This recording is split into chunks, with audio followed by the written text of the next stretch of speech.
الله أكبر الله أكبر الله أكبر الله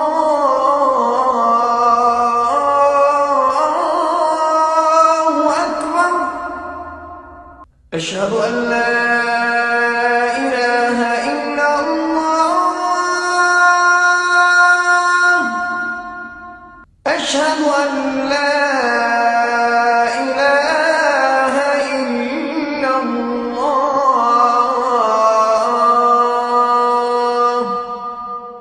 أشهد أن محمدًا رسول الله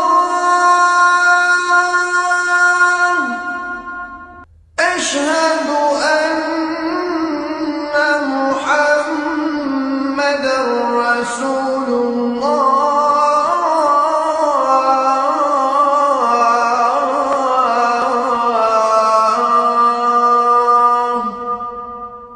حي على الصلاة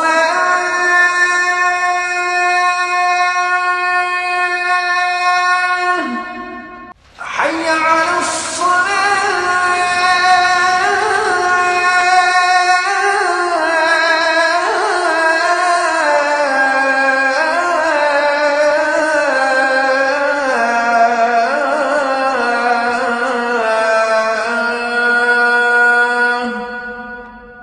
حي على الفلاح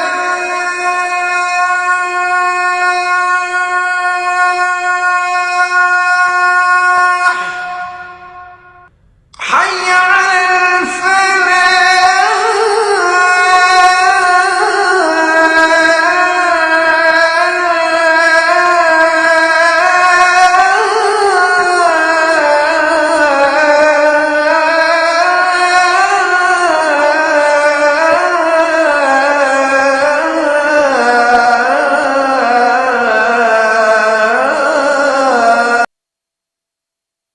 أعوذ بالله من الشيطان الرجيم بسم الله الرحمن الرحيم إن الحمد لله نحمده ونستعينه ونؤمن به ونتوكل عليه ونعوذ بالله من شرور أنفسنا وسيئات أعمالنا اللهم صل على محمد وعلى أهله وأصحابه أجمعين.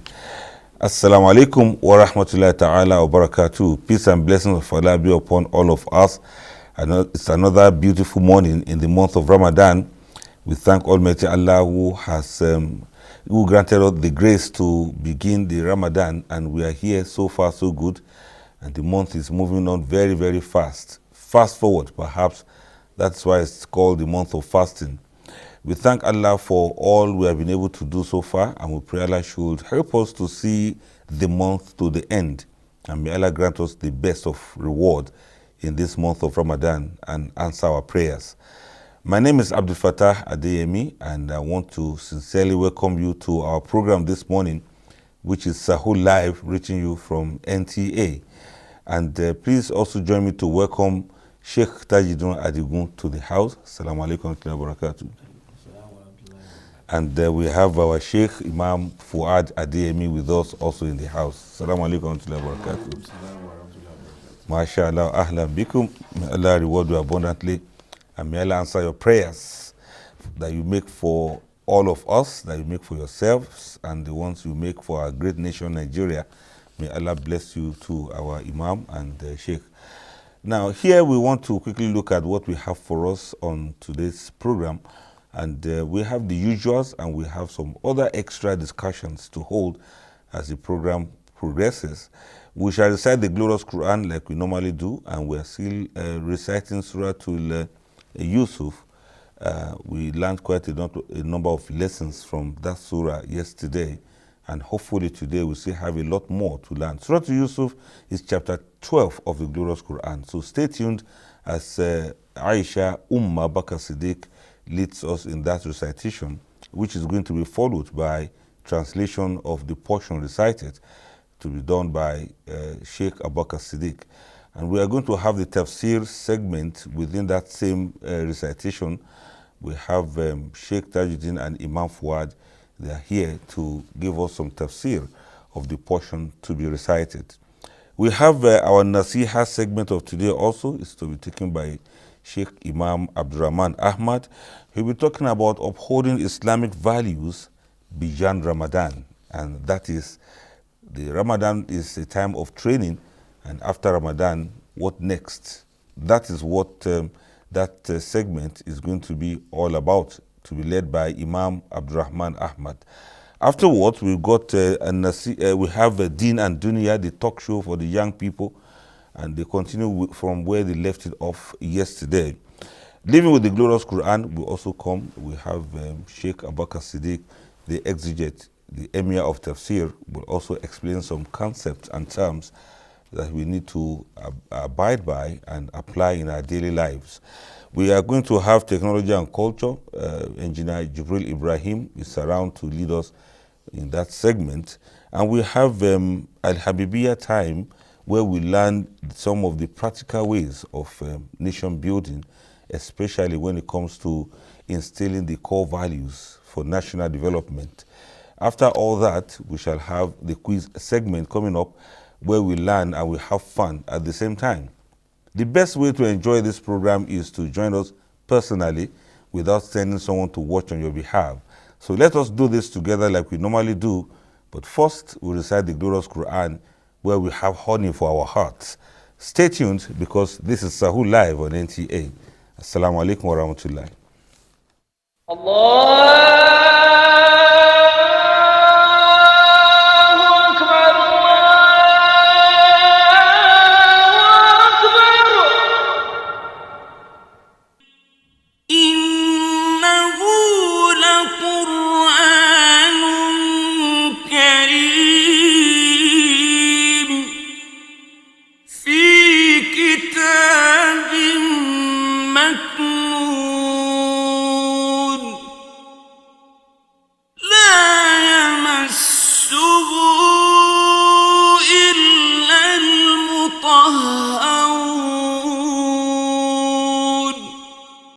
أعوذ بالله من الشيطان الرجيم.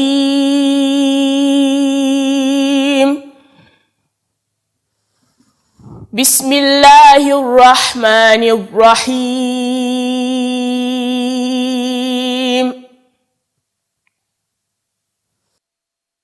قالوا أضغاث أحلام وما نحن بتأويل الأحلام بعالمين. وقال الذي نجا منهما وادكر بعد أمة أنا أنبئكم بتأويله فأرسلون. يوسف أيها الصديق أفتنا في 7 بقرات سمان يأكلهن 7 عجاف و7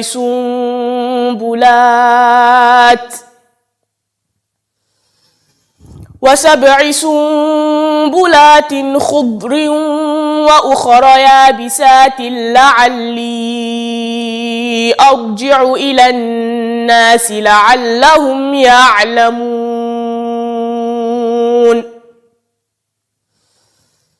قال تزرعون 7 سنين دأبا فما حصدتم فذروه في سنبله إلا قليلا مما تأكلون.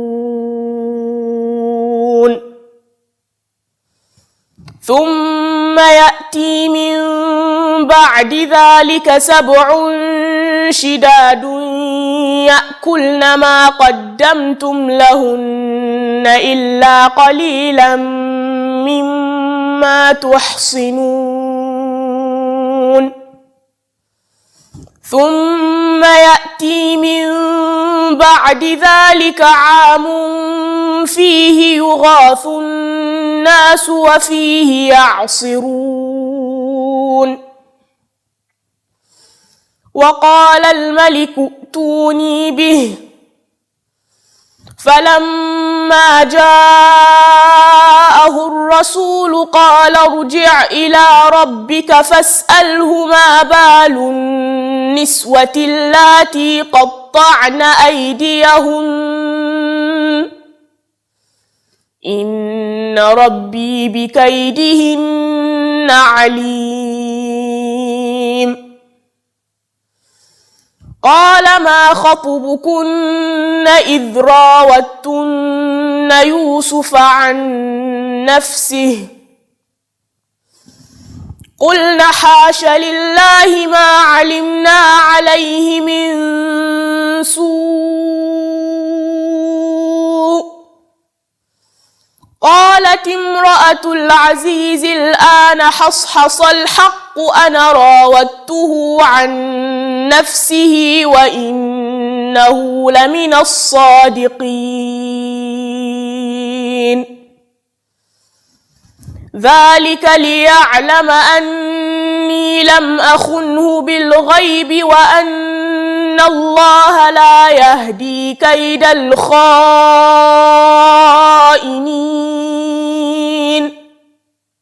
وما أبرئ نفسي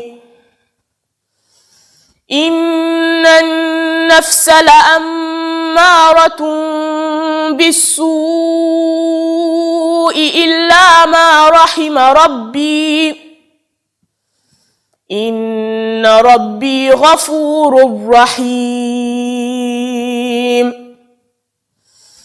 وقال الملك ائتوني به أستخلصه لنفسي فلما كلمه قال إنك اليوم لدينا مكين أمين. قال اجعلني على خزائن الأرض إني حفيظ عليم. وكذلك مكنا ليوسف في الأرض يتبوأ منها حيث يشاء نصيب برحمتنا من نشاء ولا نضيع أجر المحسنين. ولأجر الآخرة خير للذين آمنوا وكانوا يتقون. وجاء إخوة يوسف فدخلوا عليه فعرفهم وهم له منكرون.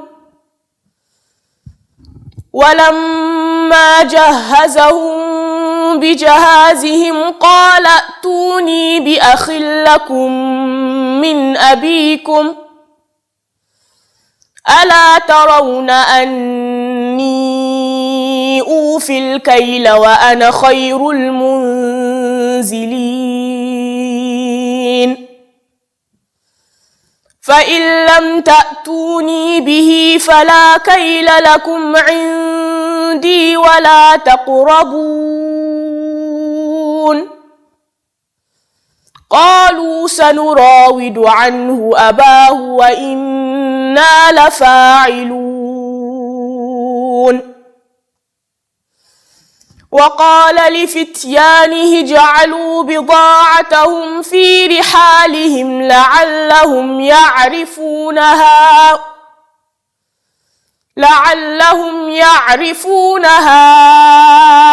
إذا انقلبوا إلى أهلهم لعلهم يرجعون. فلما رجعوا إلى أبيهم قالوا يا أبانا منع منا الكيل فأرسل معنا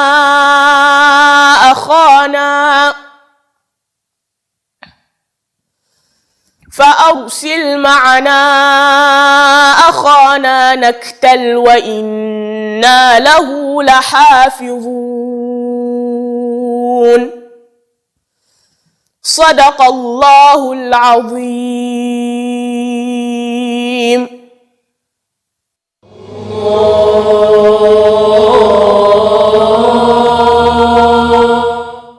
seek refuge in Allah from Satan, the outcast. In the name of Allah, most gracious, most merciful.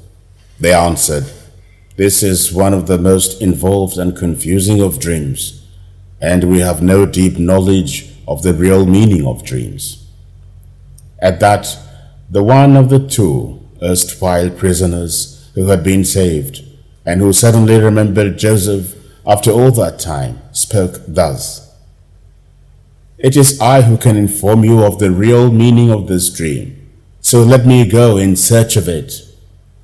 And he went to see Joseph in the prison and said to him, Joseph, O thou truthful one, enlighten us about the meaning of a dream in which 7 fat cows were being devoured by 7 emaciated ones, and 7 green ears of wheat appeared next to 7 others that were withered, so that I may return with thy explanation unto the people of the court, and that they may come to know what manner of man thou art. Joseph replied, you shall serve for 7 years as usual, but let the grain that you harvest remain untouched in its air, excepting only a little, whereof you may eat. For after that period of 7 good years, there will come 7 hard years, which will devour all that you shall have laid up for them, excepting only a little of that which you shall have kept in store. And after that, there will come a year in which the people will be delivered from all distress, and in which they will press oil and wine as before. And as soon as Joseph's interpretation was conveyed to him, the king said, bring him before me. But when the king's messenger came unto him, Joseph said, go back to thy lord and ask him first to find out the truth about those women who cut their hands. For behold, until now it is my sustainer alone who has full knowledge of their guile. Thereupon the king sent for those women, and when they came, he asked, what was it that you hoped to achieve when you sought to make Joseph yield himself unto you? The women answered, Allah save us, we did not perceive the least evil intention on his part. And the wife of Joseph's former master exclaimed, now has the truth come to light. It was I who sought to make him yield himself unto me, whereas he, behold, was indeed speaking the truth.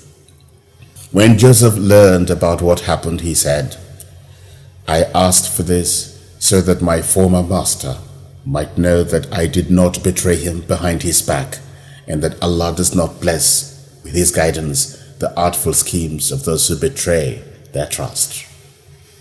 And yet I'm not trying to absolve myself, for verily man's inner self does incite him to evil, and saved are only those upon whom my sustainer bestows his grace. Behold, my sustainer is much forgiving, a dispenser of grace. And the king said, bring him unto me so that I may attach him to my own person. And when he had spoken with him, the king said, behold, from this day thou shalt be of high standing with us, invested with all trust. Joseph replied, place in my charge the storehouses of the land. Behold, I shall be a good and knowing keeper. And thus we established Joseph securely in the land of Egypt. He had full mastery over it, doing whatever he willed.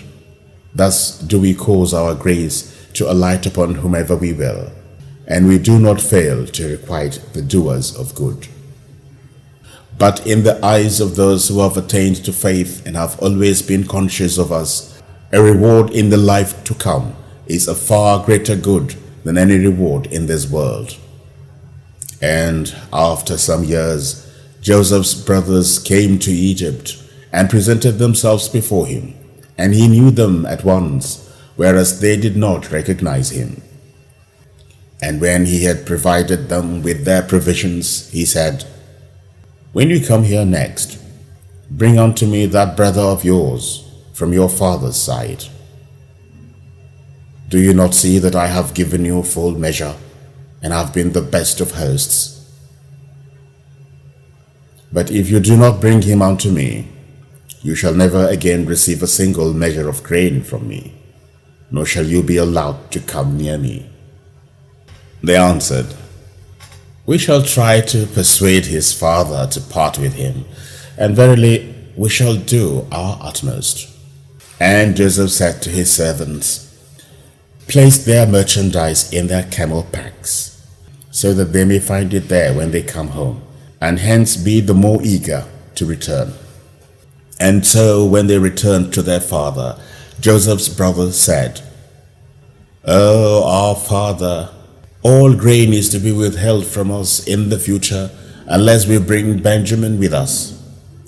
Send therefore our brother with us, so that we may obtain our measure of grain, and verily we shall guard him well.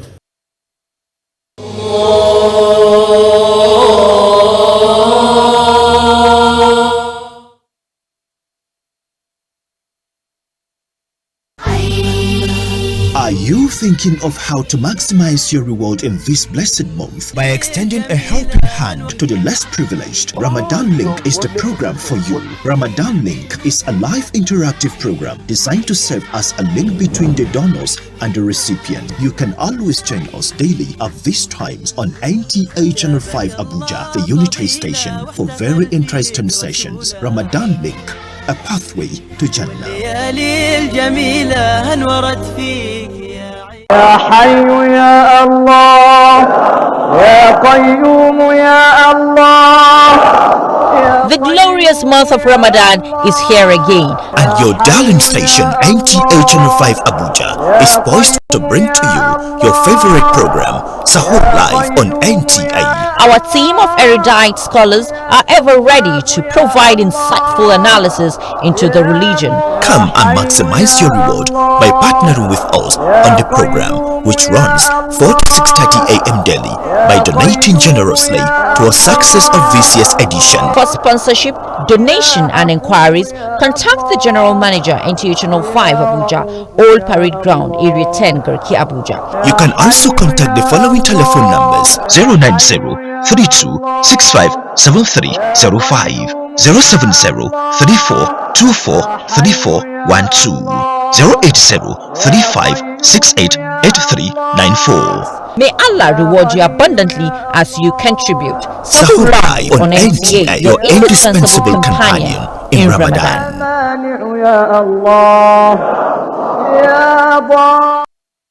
Thank you very much for staying tuned. We just recited the glorious Quran from Surah to Yusuf, and we took it from verse 44 up onto verse 63. Alhamdulillah for that. So let's go on for the tafsir and pick some verses that the sheikhs will explain to us. Over to you, Sheikh Tajuddin. Yes, we give thanks to Almighty Allah. Alhamdulillah. The recitation has been a beautiful one. And Surah Yusuf being a surah that is given life history of Yusuf alayhi salatu wasalam. Allahu Akbar. It's very interesting. You follow it up. Among the verses that were read is where Allah says, A'udhu billahi minash shaitanir rajim. Bismillahir rahmanir rahim. Now, he said, وقال الملك ائتوني به أستخلصه لنفسي فلما كلمه قال إنك اليوم لدينا مكين أمين قال اجعلني على خزائن الأرض إني حفيظ عليم وكذلك مكنا ليوسف في الأرض يتبوأ منها حيث يشاء نصيب برحمتنا من نشاء ولا نضيع أجر المحسنين. Now this area is connected to the interpretation of dream of Yusuf alayhi salatu wasalam. When he interpreted the dream of the king for them. Okay. And in it there is planning for 15 years. Now then the king sent for Yusuf. You know, he was in prison. Yeah. So he was sent for, and then the king exonerated Yusuf and told him of the qualities in him.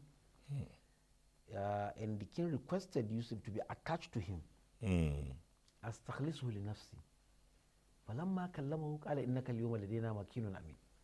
When he spoke to Yusuf, he said, today you are a high-ranking personality Allahu and a Akbar. trusted personality among us. Then when he mentioned these qualities to Yusuf alayhi salatu wasalam, making the CV of Yusuf to be clean and clear, then Yusuf now make a request. He said, Ija'alni ala khaza'in al-ard. Out. Make me a keeper of the treasure of the earth. Okay. As good as say, make me to be the Minister of Finance and Planning. Allahu Akbar. Then this request is said by Yusuf alayhi salatu wasalam. And he mentioned why. Inni hafizun alim. I will keep the trust and I have the knowledge. Allahu Akbar. Because if you have the knowledge and you cannot keep the trust, It's you embezzle it. useless.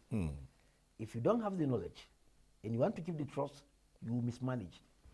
So he has the two major qualities in the corridor of power, and especially attached to finance. Now, these are qualities one must try as much as possible to possess. قال إني حفيظ عليم وكذلك مكنا ليوسف. Allah says that's how we give Yusuf authority and power on us. Allahu Akbar. Yes, we give him authority, Minha. we empowered him on earth. Yes, and so as to be fair and just to those who are his subjects. Allahu Akbar. مكنا ليوسف في الأرض يتبوأ يتبوأ منها منها حيث يشاء. He moved at any point, at any time to where he wish. In leadership, in control. Allahu يتبوأ منها حيث يشاء. نصيب برحمتنا من نشاء. We bestow our mercy on whom we so wish.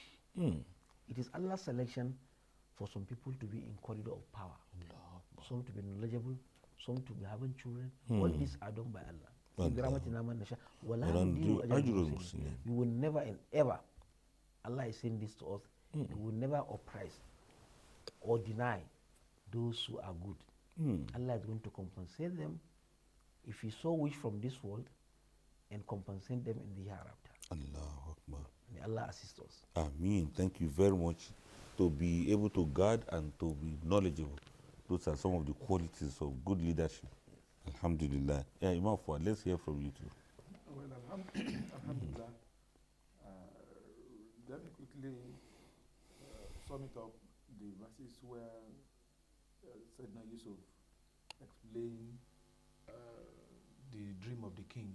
And one thing is that all these life aspects of Sayyidina Yusuf all are actually linked together, and it is to teach us practical lessons of life. It's not just for story and for story's sake. No. Like, for example, when Sayyidina Yusuf requested that he should be given the opportunity to be Minister of Finance and Economic Planning, it is also related to the dream of the king, that when the king saw that there will be 7 fat cows and 7 lean ones, that he knew that the first 7 years that you have something, if it is not well managed, by the time there won't be anything, then there will be famine in the land. Yes. That he knew Allah has given him the knowledge of what to do to actually prevent famine.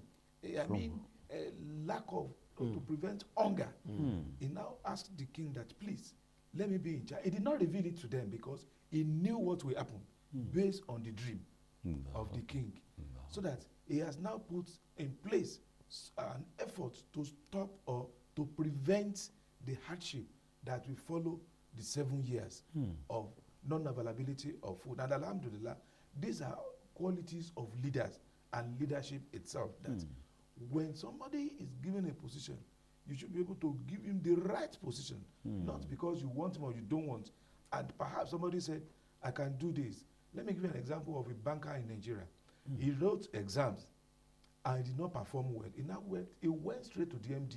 He said, please, MD, you did not give me this work, but I know I can help your bank. And then I said, who are you? He said, please just try me. And they tried him. Today, that person owns a bank by himself. So we should learn to give position to do, even when you don't like them, try and put it there. It will be better for everybody. Allahu Akbar. Give unto whoever it is due. Alhamdulillah. Jazakallahu khairan. Thank you. We'll still discuss a lot more on that, but for now, let's hear when we should stop eating. Alhamdulillah, like I said the other time, the time is shrinking. 3 minutes after 5 is the time that we will stop eating this morning, and 5:51 is also the time that we do our iftar. If you are fasting in Bauchi, 4:51 is the time that you will stop eating this morning, and 6:36 is the time for breaking. The Duse Muslim will be stopping their eating this morning by 4:53, sorry, and by 6:37 they will resume. If you are fasting in Jos, 4:58 will be the time for you to stop eating, and 6:36 is the new time for iftar. The Lagosians still remain at 5:24 to stop eating this morning, but Allah has helped them by reducing the time that they will break fast to 6:37. And if you are fasting in Oshogbo, Odeomu, and all those areas, 16 minutes after 5 is the time for you to stop eating this morning, and by 6:55, about 5 minutes to 7 to break our fast. To the fasting Muslims in Sokoto, 10 minutes after 5 is the time to stop eating this morning, and by 6:55 is the time for iftar. May Allah spare our life to the end. Ameen. Thank you very much for that. So let's try to abide by the timing. May Allah accept it from us. On that note, now let's go to the kitchen. It's going to be Maggie Diaries. Stay tuned. The program is Sahur Live on NTA. Assalamu alaikum.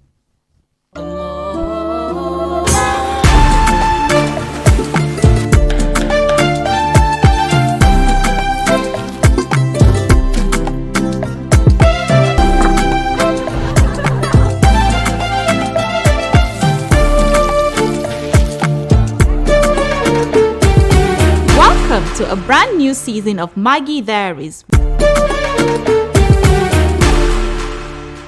When was the last time you engaged in any act of goodness?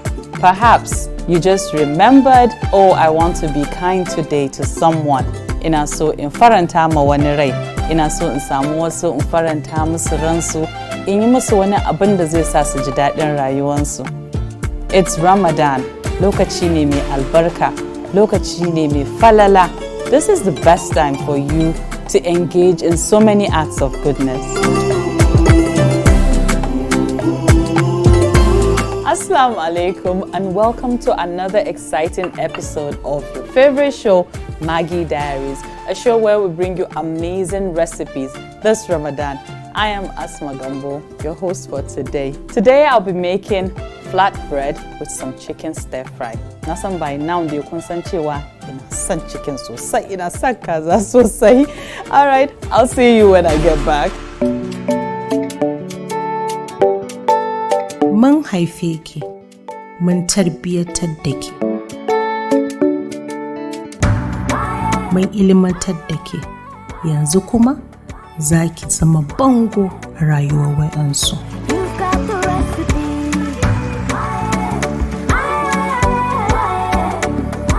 Taskira, asirin mai ɗaki. You've got the recipe.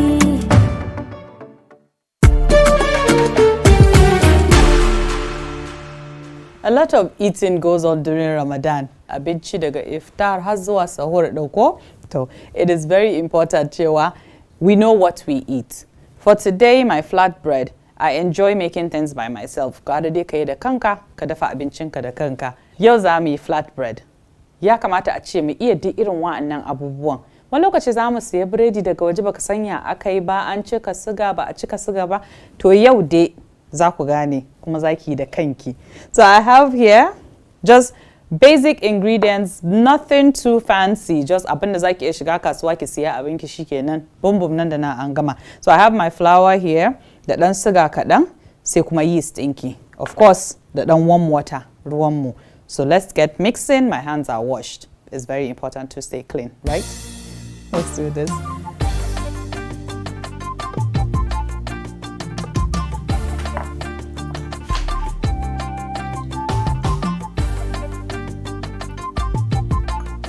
So ga sugan mu nan na sa ɗan kaɗan, sai yeast ɗinmu. Duka na riga na wada ko, so gashi nan za ki ga yeast ɗinki ki saka shi, sai warm water.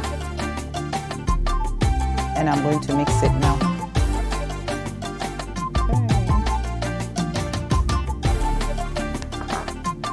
Da kwaɓi na nan. It's the same thing as kwaɓinki na panke.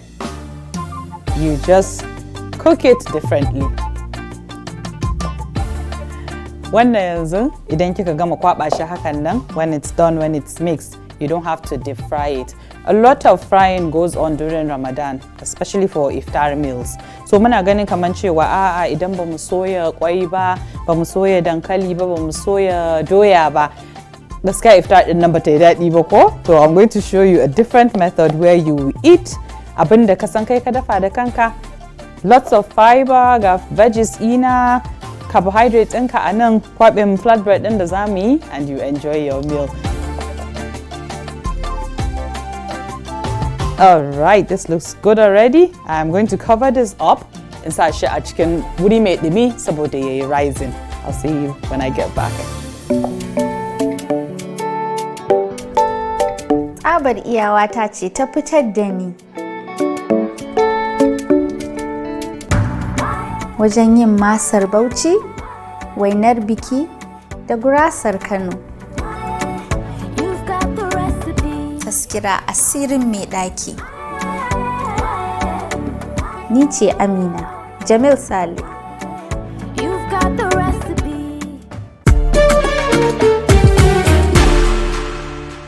My naan bread is rising, and we're going to go ahead and quickly make stir fry ɗinmu. Kazan mu komi yayi ready, ga veggies ɗinmu nan, zamu haɗa stir fry ɗinmu.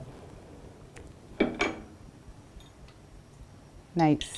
So today I'll be discussing time management. As a working female day in general, I'm going to add garlic, some garlic in here, of course, as usual. And then in goes my ginger, just a little bit of it, Shima, for you to get that aroma at the beginning. So as a working female, like I said, it is very important kizama kinada, you know, you're very coordinated, kifara lissapin kitun kafin azumi. Prep is very important, it's very key. As you can see right here, I have everything prepped, so it's making my work easier. It's not like dafa abinci pa yana da sauki, but when you know what you're doing and you plan ahead of time, you know, sai kiga kin samu lokaci a hannunki kin yi duk abin da ke so ki. All right, my garlic is browned just enough. Sometimes I like it brown because then toasting din nan da yayi gives it another flavor. All right, so my chicken is going in next. I'm gonna stir this in. Ooh. Okay. Can you see the garlic and ginger? It's brown, so like you get them back when it tastes the van and some little toasted taste. All right, so here is my chicken. So kamar yadda na ce, it's very important ki planning time ɗinki. What I do is before Ramadan, I make sure that I have my planner, I go with my pen and paper, and rubuta duk abincin da zan yi during iftar. That's I have a meal timetable. That is very important because you go to work, you wake up early for sahur, you go to work, and then you come back and you prepare iftar. Of course with your family because your husband helps out. My husband helps out. So, but you still need that time for what? Saboda ki azkar ɗinki, ki addu'o ɗinki, because Ramadan is not all about food, you know. At least you need your time, ki addu'o'i, ki gana da ubangijinki, right? So it's very important for you to plan your time. Make sure you wash your veggies and chop them and put them in the fridge and put them in the freezer for when you need them. By the time you are ready, nan da nan komi yayi abincinki yayi. So my stir fry, gashinan, my chicken is getting ready, and I'm going to bring out my mix, my flatbread mix. So I'll get it now, and then we'll go ahead and mix it up. My chicken is ready. Yeah, browning. Perfect, perfect, perfect. So I'm going to push it aside. That she gave it since sauran veggies ina. I'm going to start with my carrots. Saboda ya fi ƙarfi since I sha wuta. Yawa. Wanne zan sa next? Zan sa tomato ina on the other side. Come and see this color. It's lovely. You play with food, you make it beautiful because you're going to eat it. And then I have my onions here. I'm going to add my onions right here. So we don't need all of that. And of course, my bell peppers. ina zan sa su na cika space ina ko amma za mu samu mishi wuri. Okay, so we have a cocktail here. A combination of many colors makes your food beautiful. Wannan ne zaki ki ce ma mai gida ci bar kallo na ci ne da na kallon shi. All right, so this is looking lovely already. I'll give it a gentle stir, and of course I'll come to my star ingredient. Can you guess what it is? What is my star ingredient? Are you still guessing? Ta-da! Of course, my Maggi star. I'll add 2. Nice. You need to be in this kitchen. The second one, amazing. Dunkulen star. Yawa. Sai dan motsa shi kaɗan. All right, this is looking good. Yep, so let's go ahead and take these things out of the way. By the time I get back, you see me putting this on here.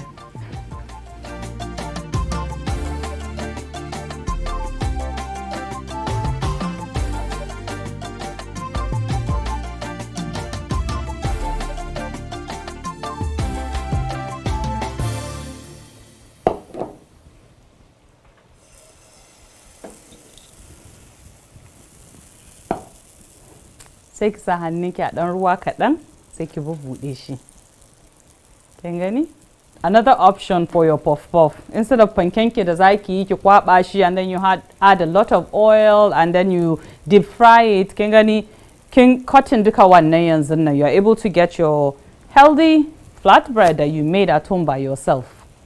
All right, so make sure it's on low heat. I'll allow this cook at the bottom and then I'll flip it. You're cooking on the other side. Meanwhile, I'm going to finish this up.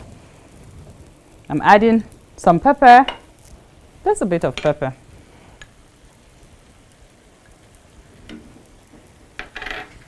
All right. And lastly, my spring onions.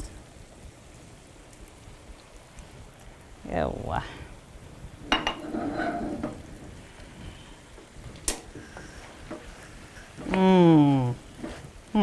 Na miya yayi. Shi ake ce mai gida ci bar kallo. All right. This is stirred and we're good to go. So meanwhile, I'm going to flip this. This looks nice. All right. Got everything mu nan. You gently press it. Take it and jujjuya shi a frying pan ɗinki. It depends on how you like it. I like mine browned, not too white. So you can see it now. It takes less longer, but the other side you're cooking. This looks lovely already, and I'm going to turn it off. It's ready. All right, my bread now, the first one. Bari mu duba mu ga ko yayi a ƙasa. Nice. What side do you prefer? This or this? Come on, now. It looks nice. So the first one is here, and I'm going to continue with the other one. Them say different kind chicken gets different tastes. As chicken take past chicken, Maggi signature chicken flavor. They give food better taste, color, aroma. So whether na for jollof or stew, make una enjoy Maggi signature chicken flavor with them take correct ingredients make. E dey for powder, cube and tablet for that great chicken taste. Use Maggi signature chicken for that great chicken flavor. With Maggi, cook the difference.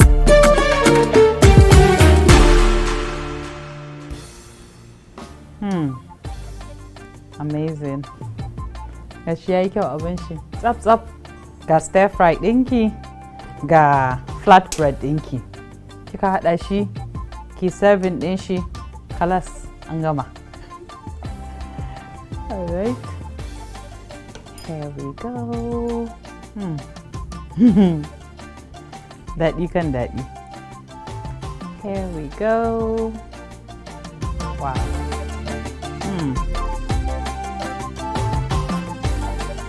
Ya kika ganshi.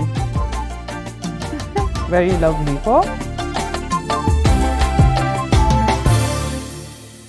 There you have it. This looks amazing already. Ga abincin ki nan komai yayi daidai, kin yi breading ki da kanki baki soya da yawa a cikin mai ba. Ga veggies ɗin ki nan komai yayi daɗi. I've had a wonderful time on this show and I'm sure you did too. Keep watching Maggie Diaries all the time this Ramadan. I'll see you. Ramadan Kareem. Manta ku biyo mu a shafinmu na Instagram da Facebook, Instagram at Maggie_Nigeria, Facebook at Maggie Nigeria, and you can watch full episodes on YouTube.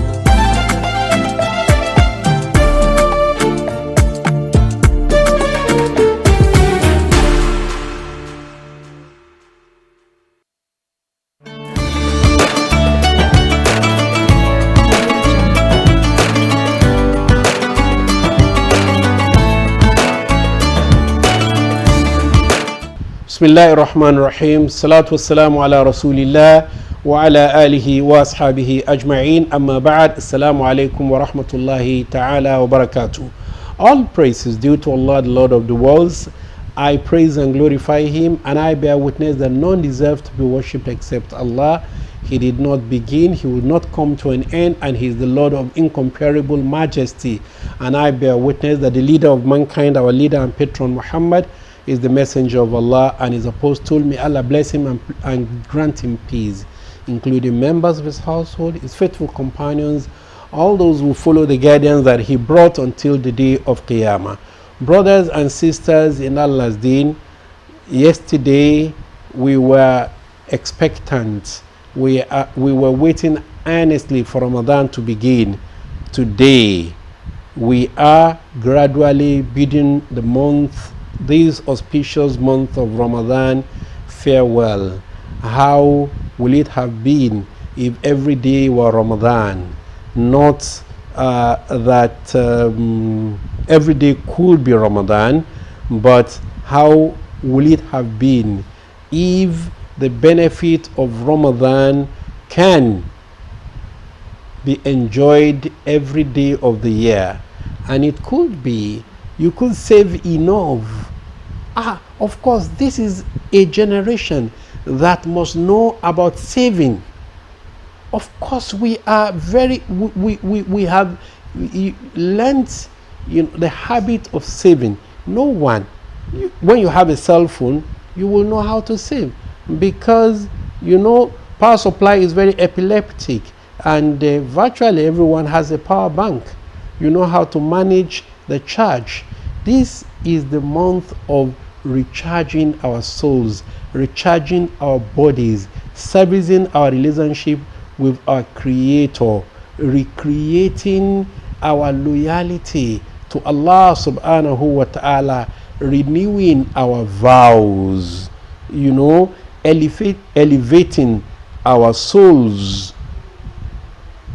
And Allah subhanahu wa ta'ala has abundant energy, abundant power.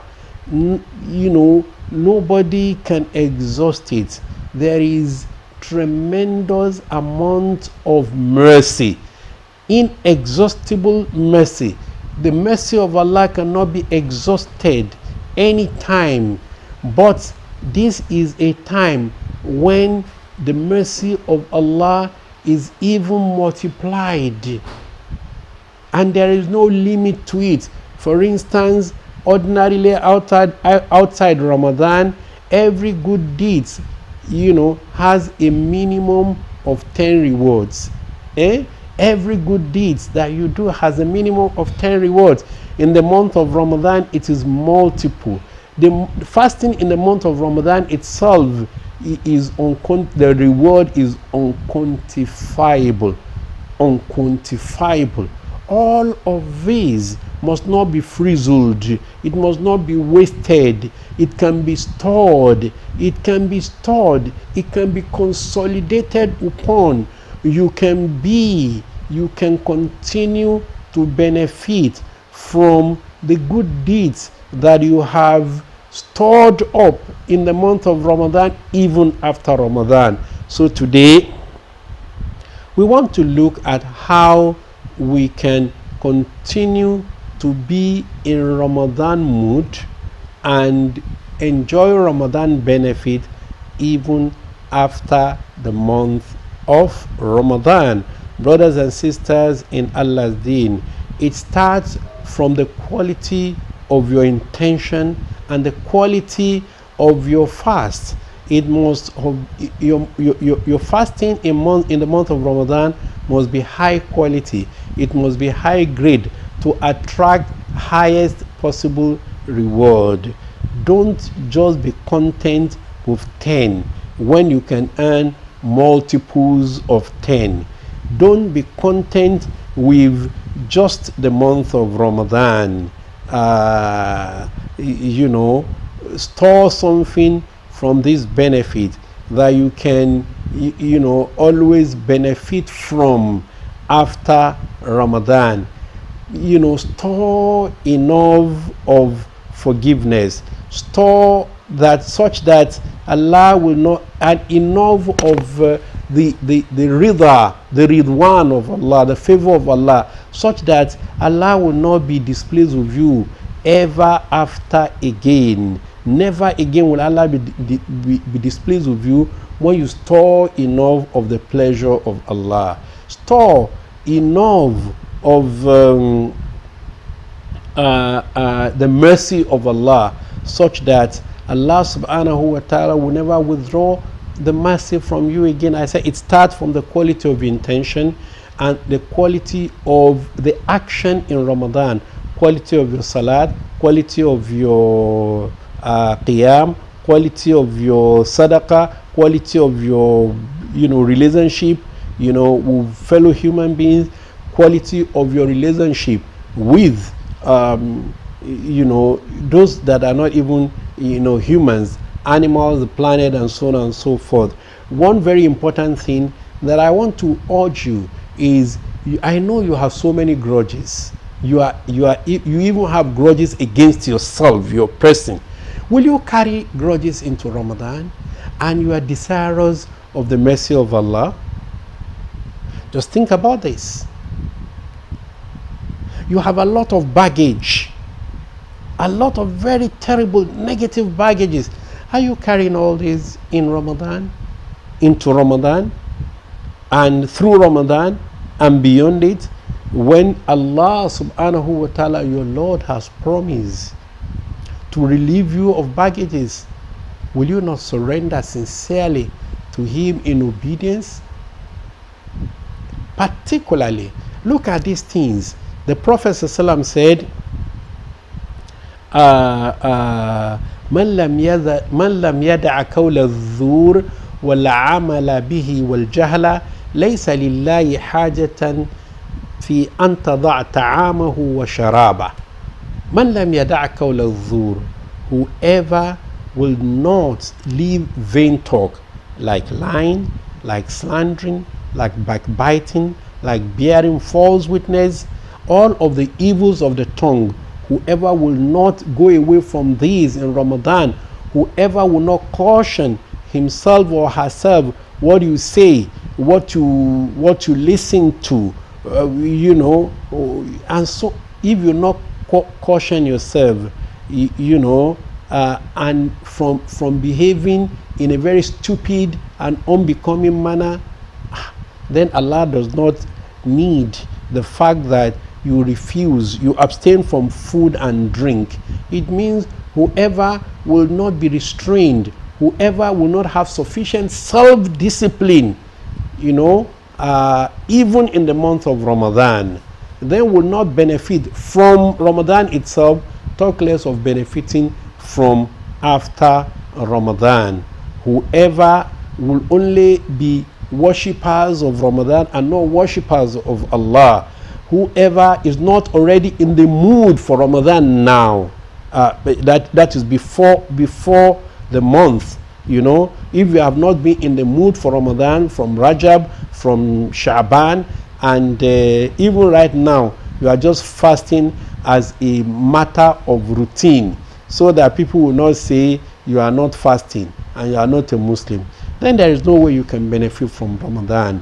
Whoever will not carry the spirit of charity, the spirit of free giving in the month of Ramadan, generosity, and you are not going to carry that over, then there is no way you can benefit from the mercy of Allah that is everywhere, even beyond Ramadan. The month of Ramadan is the month of discipline, the month of restraint, the month when we are very conscious of what we say, what we eat, what we see, who we are with, what we read, you know, and all of these. If you will not exercise discipline, you know, throughout this month, and then allow it, you know, to be with you, like someone who had attended a course and he has learned and he has been certified for attending that course, and he gets back to his place of work and he could not use anything that he has learned during the course. What is the usefulness of the course that he has attended? He has wasted time and resources. May we not waste. May we not be a waste. May we not be wasted. And the only way is Allah that you worship before Ramadan is the one you are worshiping in Ramadan, is the one you must continue to worship, because he never leaves, he never dies, he never changes. أقول قولي هذا واستغفر الله العظيم لي ولكم ولسائر المسلمين من كل ذنب واستغفروه إنه هو الغفور الرحيم. السلام عليكم ورحمة الله تعالى وبركاته.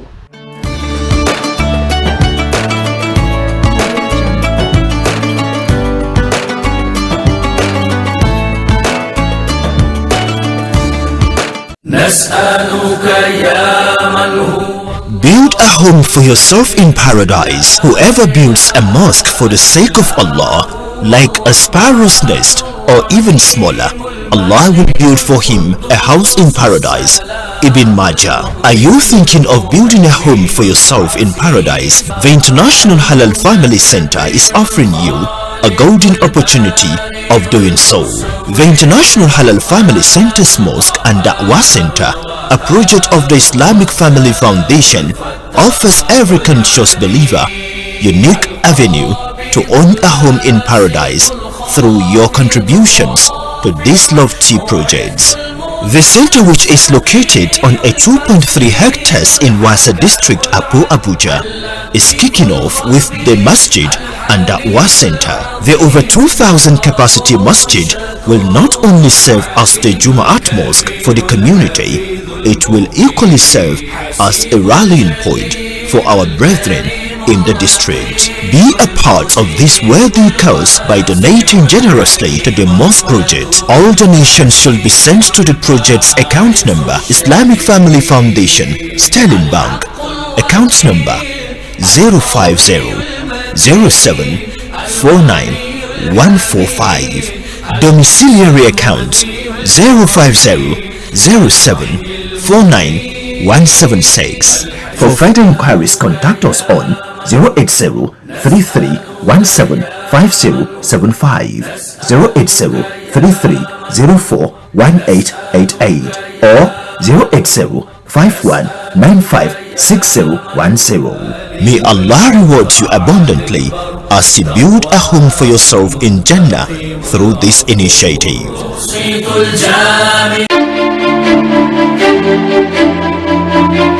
Are you a trendy and upwardly mobile personality in search of quality and male clothing and accessories? Then Everyman Clothes and Accessories is the place for you. Everyman Clothes and Accessories is a one-stop shop for designers' shirts, suits, jeans, blazers, ties, cufflinks, as well as top-of-the-range shoes and sandals. Our highly acceptable EVM shirts are still the best in town. You will equally not regret trying the new addition to the EVM family. Our mastery of the clothing business is has been brought life through our various designs using quality fabrics and materials. Whatever your choice and taste, Everyman will make it happen. Visit us today at Suite 3, second floor, Maidebino Plaza, Michael Opara Street, opposite Grand Ibro Hotel, Wuse Zone 5, Abuja. You can also reach us on 081 3410 7609 or 081 8793 4364. Email everymanevm@gmail.com. Instagram at everymanclothes. Website www.everymanclothes.com. If it is men clothes and accessories, we stock it.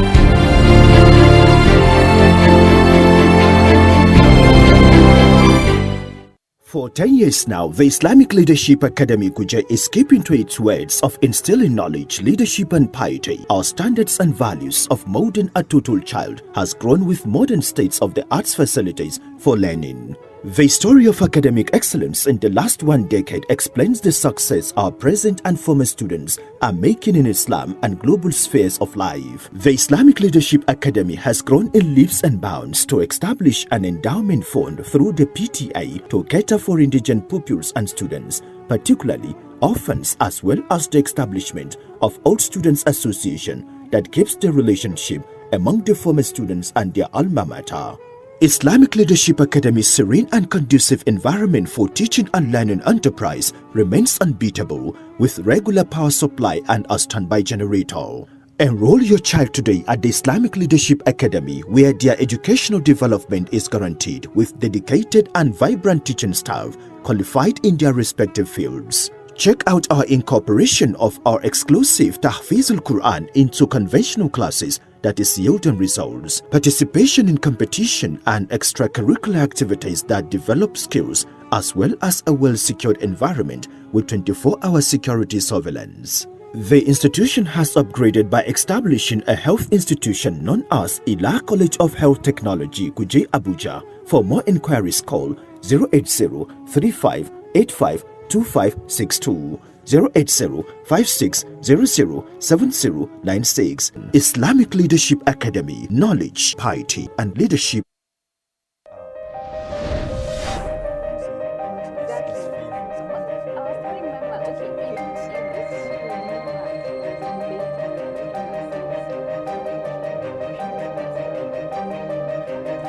Oftentimes, when people don't see you with bruises on your body, or black eye, or maybe a swollen face, they'll be like, okay, you're fine. They will say, you're good to go.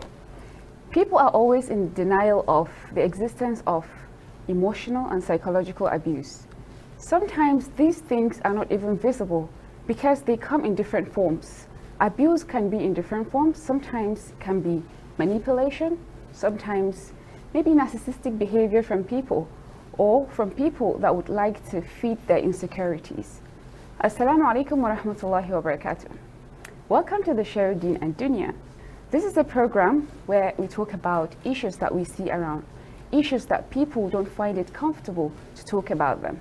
We try to bring these issues so that we'll try to address them. And today, inshallah, we have for you another important topic, which is domestic violence. My name is Rahma Mustafa Ghani, and I have with me in the studio our special guest. She is Alaja Mariam Mashud, and she is the CEO of Baimo Charity Foundation. Assalamu alaikum. Wa alaikum assalam wa rahmatullahi wa barakatuh. And then I have my co-host, Habiba Abdullahi. Assalamu alaikum. Wa alaikum assalam. So, domestic violence, I think this is very wide because sometimes you would see that, well, there are men that go through violence or abuse, but I think the majority of people being the victims are women. And so most times they would like to equate being in a position to endure and suffer with goodness. So for example, if you now try to say, I would like to stand up for myself, I'm not taking this anymore, they'll be like, okay, she's now bad or she's not a good person. So what can you say about things like that? Alhamdulillah Rabbil Alameen wa salatu wa salam ala Rasulih. Domestic violence is an act of aggression in the home when there is threat, when somebody is feeling threatened in the home, when they're not comfortable in the home, when they're not able to express themselves, when they are constantly living in fear about somebody within the house trying to harm them. When we say domestic, domestic means domesticated. It's a family home, family setting, where it's supposed to be a secured place. Safe space. Yeah. When you are in your home, you are meant to be able to relax, to feel comfortable. Identify with everybody. Communicate, feel relaxed and be able to harmonize within the people around you. Yeah. The issue of domestic violence is very wide. As you rightly mentioned, it could be physical, it could be emotional, and it could be verbal as well. All this create fear. True. But the root cause of domestic violence is what we need to shine the torchlight on. What are the factors? What are the causes? Why do people decide to be aggressive? Is it a sign of frustration? Is it because they're not being heard when they speak? Is it because, they don't feel comfortable, they don't feel valued? What is it? Islam's positions on domestic violence came out from its position stands on not just the Sunnah, but also historical contemporary verdict. Yes. Like the fatwas, you understand? So there are guidelines and rules that helps us understand. And then we need to understand the basic simple terms in a verbal meaning that as Muslims, that violence and coercion should not be used as a tool. You understand, of pressure, of control. Yes, and control at home. You understand? Yes. Those simple terms matter. So when in enables understand, you need to understand that it's unacceptable in Islam for you to inflict pain, yes, or cause harm to somebody, or do things that you yourself know that when they do to you, you might likely not harm. Yes, it will cause you harm, or it is going to be distasteful to you. Right. Yes. Why are we talking about domestic here? We're talking about the spouses, the father, the mother, sometimes the children, sometimes the relatives, the extended family. Yes. Yeah. That's what we're talking about. As you rightly said, Rasulullah sallallahu alaihi wasallam is our role model. Exactly. We've read, we've heard about his teachings, about he lived by example. We know that he was very helpful with his wives. We know that he was very playful with his wife. From the Sunnah and Hadith of Nana Aisha, radiallahu anha, she talked about how she used to ride on the back of Rasulullah sallallahu alaihi wasallam. They used to do play fight. He used to ride on his back, very playful. He used to bite a date and then spit it. They share dates. So these are intimate relationship outside.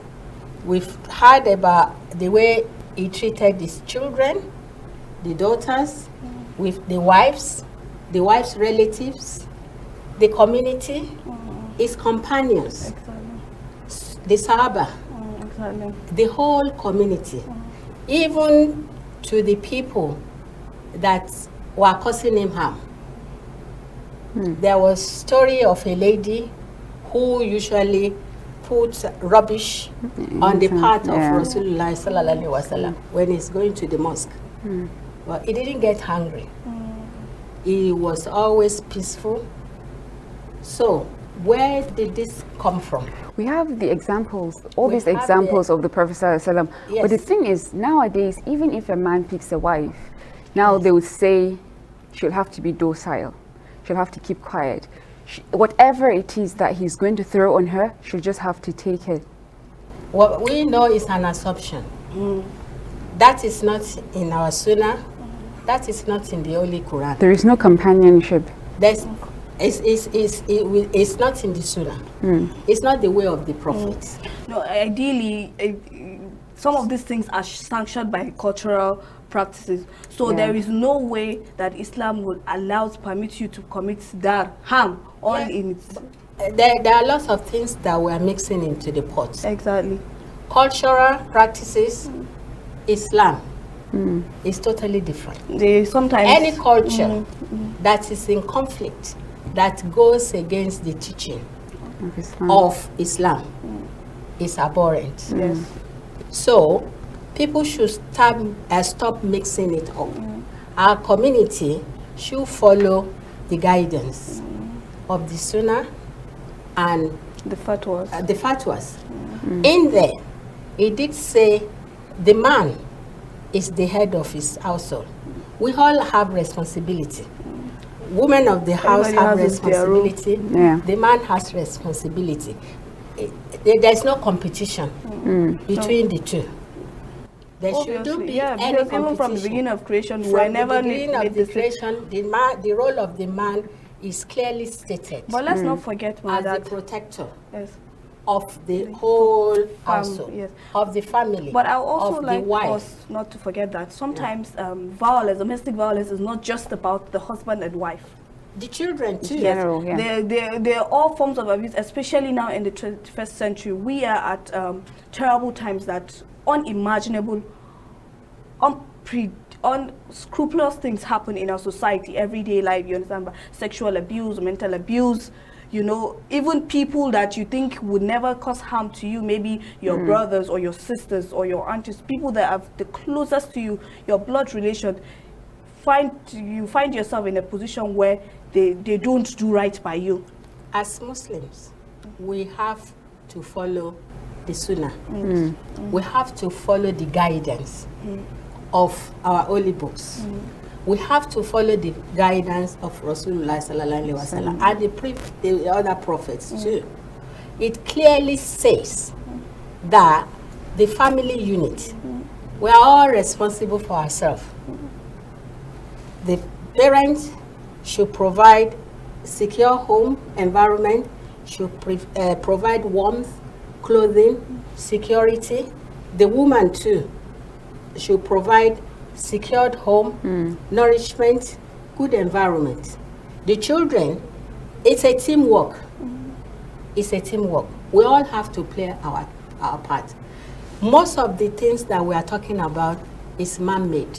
It's when we moved away from the guidance of our scripture. When we move away, we have to practice what we preach. The role of the family is very unique, that we have responsibility to each other, to look after each other, to look after the members of our household. Whether it's a gardener, whether it's a gatekeeper, whether it's grandma, grandpa, uncles, aunties, we are all of the same kin. True. Even So our neighbors, whatever brothers and sisters, whatever you wish for yourself is what you should wish for the others. No one like to be humiliated. Nobody like to be hit. You know, if I slap your face, you're not going to be smiling at me. If you are hungry, you want food.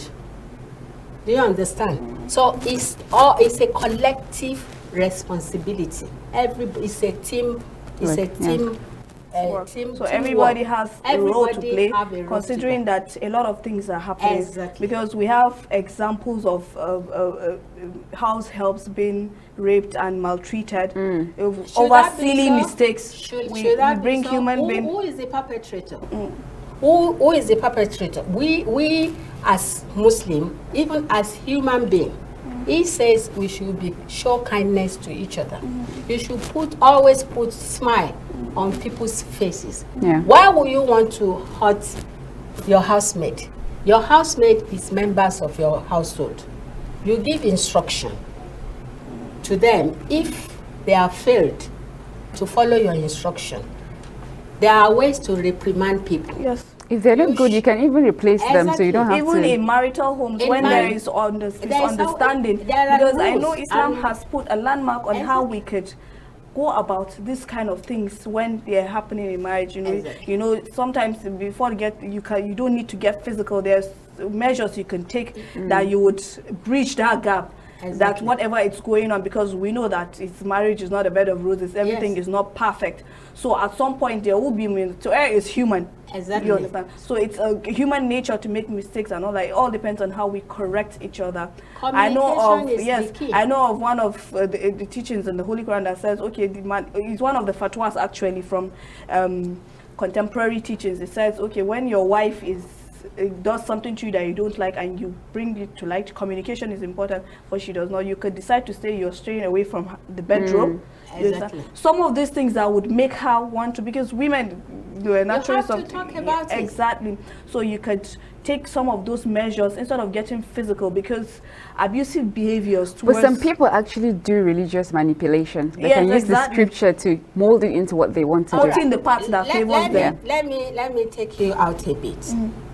Let's look at the factors.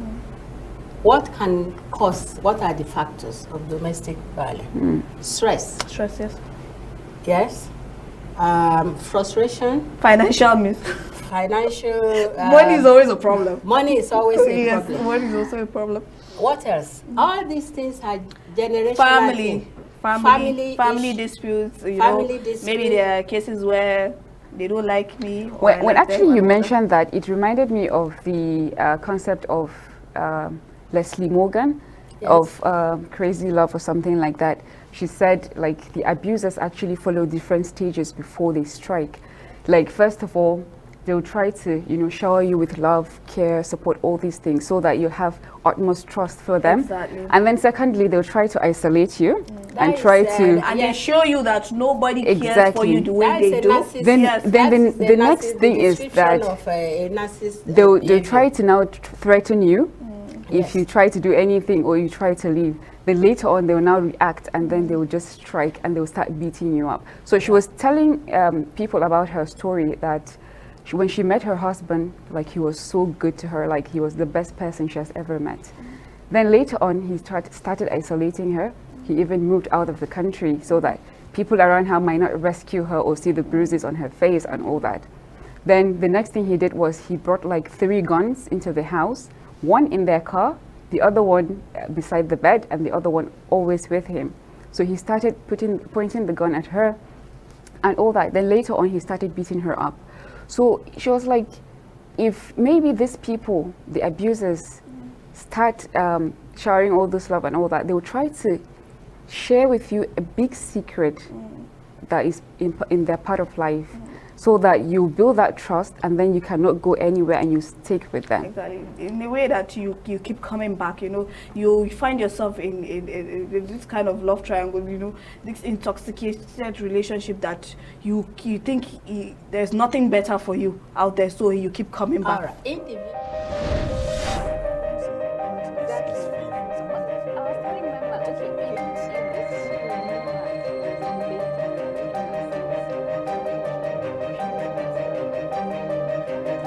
اطلبوا العلم من المهد إلى الله اطلبوا العلم من المهد إلى الله اطلبوا العلم اطلبوا العلم اطلبوا العلم من المهد إلى الله From the cradle to the grave seek knowledge seek knowledge seek knowledge seek knowledge أعوذ بالله من الشيطان الرجيم بسم الله الرحمن الرحيم. Living with the glorious Quran. Yesterday we were translating, this is because they said the fire shall not touch us but for a few numbered days. And we said, if a man tells a lie today and people believe him, and he tells another lie tomorrow and people believe him again, the third time he lies, he would start thinking himself that what he said is not a lie after all. He would start having faith in what he invents. That is what happened to the Yahud, especially where they said in the Quran, "Nahnu abna'ullahi wa ahibba'uh," that we are the sons of Allah and His loved ones. قل فلم يعذبكم بذنوبكم بل أنتم بشر ممن خلق. If you are Allah's chosen ones, why does He chastise you because of your sins? You are nothing but mortals of His own creating. There is nothing special in you. You are like any other human being. This is because they said the fire shall not touch us but for a few numbered days.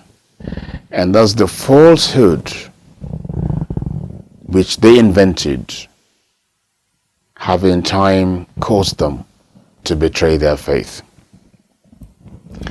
فكيف إذا جمعناهم ليوم لا ريب فيه ووفيت كل نفس ما كسبت وهم لا يظلمون. What will be their condition if we gather them together on a day about which there is no doubt, where every human being will be paid its reward or its due when every human being will be paid its due or its reward without diminishing. So that is the Yahud and what happened with them and the Messenger of Allah sallallahu alayhi wasallam. Surah Al-Imran is teaching us something about the people of the book, the Yahud and Nasara. And this would keep occurring in our lesson of Al-Imran until we finish it. And of course, even the next surah and the next may mention something about Ahlul Kitab.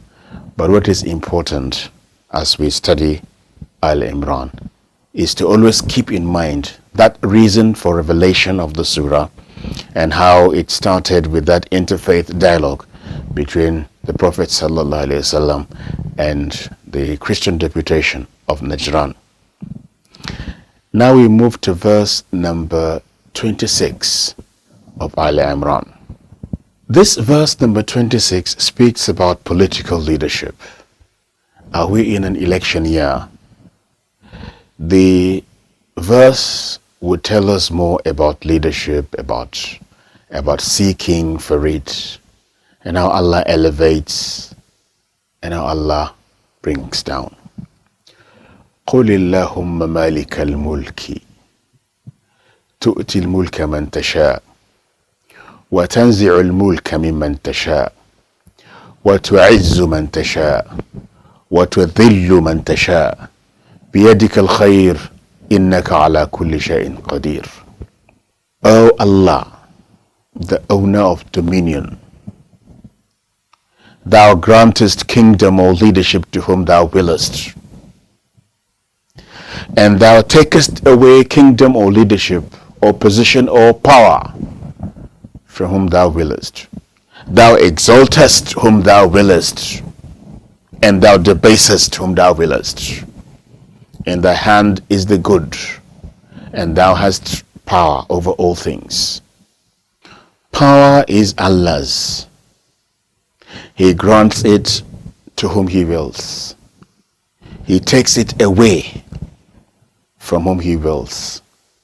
With power, Allah elevates whom He wills from nothing to something, and Allah debases whom He wills. He brings down whom He wills. In His hand is the good, and He has power to will anything. All this wrangling, bickering, and petty tyranny is not what brings power. But we are now living witnesses to what is happening. People can do anything to get power. They can create problems. They can cause the death of many just to get or score a political point, or to create commotion and dissent among people so that power may go to them.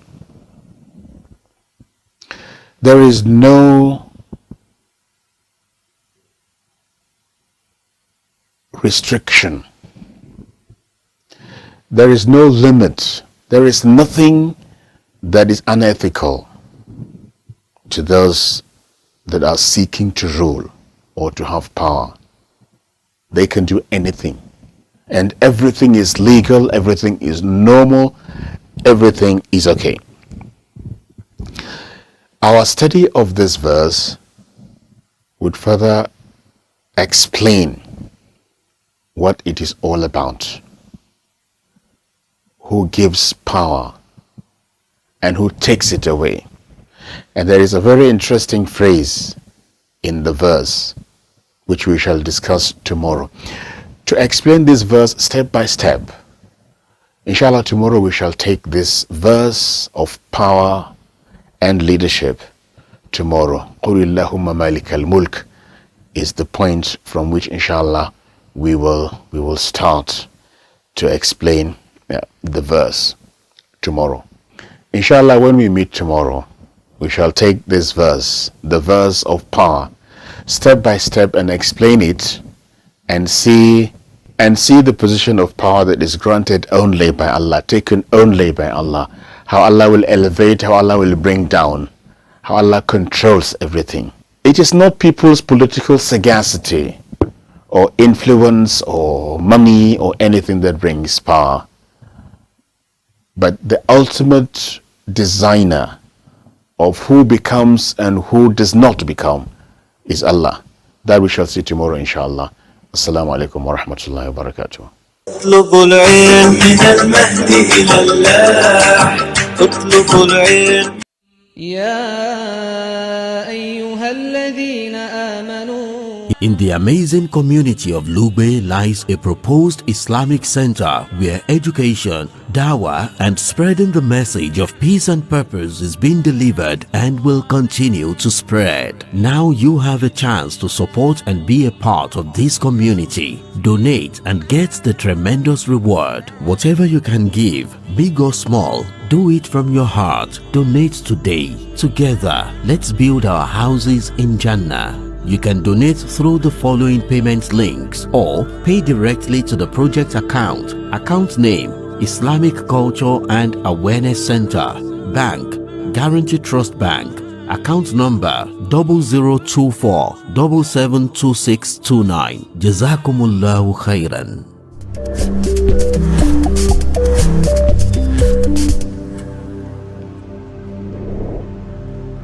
Assalamu alaikum wa rahmatullah wa barakatuhu. You're welcome to another episode of Tech and Cultures. I'm Jibril Ibrahim from iMedia Foundation.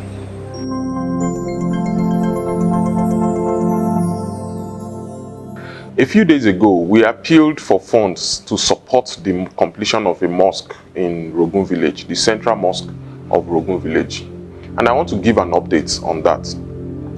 Alhamdulillah, we got a total donation of 3,322,300 naira from 20 donors in all, ranging from 300 naira from some brothers and sisters and to a particular donor that donated 3 million naira. Only Allah will reward you all for the donation. This has kicked off the work at the village.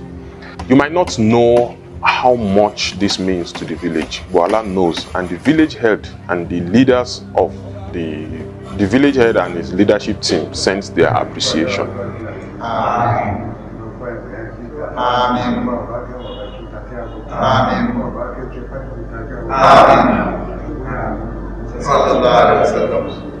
Jazakumullahu khairah. In fact, the door is still open for more donations to continue to help with developmental activities in Rogun Village.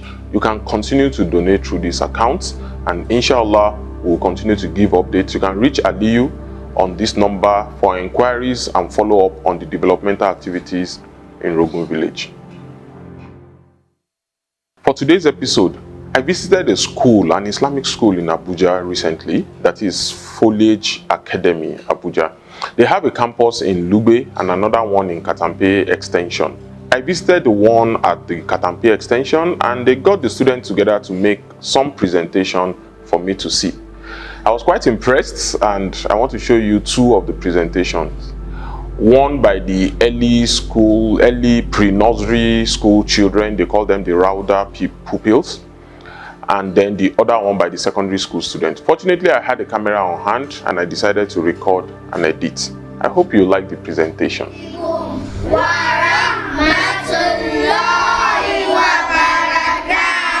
name is Amir Abdel. I'm here to make a presentation on Nigeria Gods Affair. Mr. Sahur just was first stage lectures done outside the world. My name is Onato Jadarim, librarian of most African countries to gain independence in 1817. My name is Adon Bellabdouai. The new Nigerian democracy is not celebrated June 12. My name is Abdel Popola. Dr. Ani Ajikwe was first mayor of Nigeria for October 1st. 1960 to January 15, 1966. My name is Mustafa and we have 50 people in Nigeria. My name is Uzuzule, College Academy Katampe Branch. Established on 16 October 2020. My name is Ibatula Abufari. The current authority of Nigeria is the Prime Tanko Muhammad. My name is Yajija Abdullahi. On the world. My name is Rufeda Abdul Hussain. China is the most populated country in the world with 1.4 billion residents. With this, we have come to the end of the presentation. Thank you. I love children. They are the future of the nation, and also the school has fantastic programs. Like they also have an intensive Tahfiz program at their Lugbe branch with boarding facilities and everything. You know, one of my attractions to that school among the great schools in Abuja here, the great Islamic schools in Abuja here, is that the school is relatively small. There is enough monitoring and oversight. And again, the proprietors of the school are people that I know. Architect Mufade Bakare and his wife are people that have been in Dawa for a long time. So these are people we know, and it's really nice to see them start a school like that, and the school is doing well. And you know, when we say we want a blend of science, tech, morals, and Quran, that school is a school where they understand what we mean by that. Let's watch the bigger students blow Arabic in a trip to the zoo. Assalamu alaikum warahmatullahi wabarakatuh. Wa alaikum assalam wa rahmatullahi wa barakatuh. كيف حالكم؟ الحمد لله. هل زرتم حديقة الحيوان؟ لا. لكن نحب زيارة هذه الحديقة. نذهب الآن فاليوم الجمعة. لا مانع. فاليوم إجازة.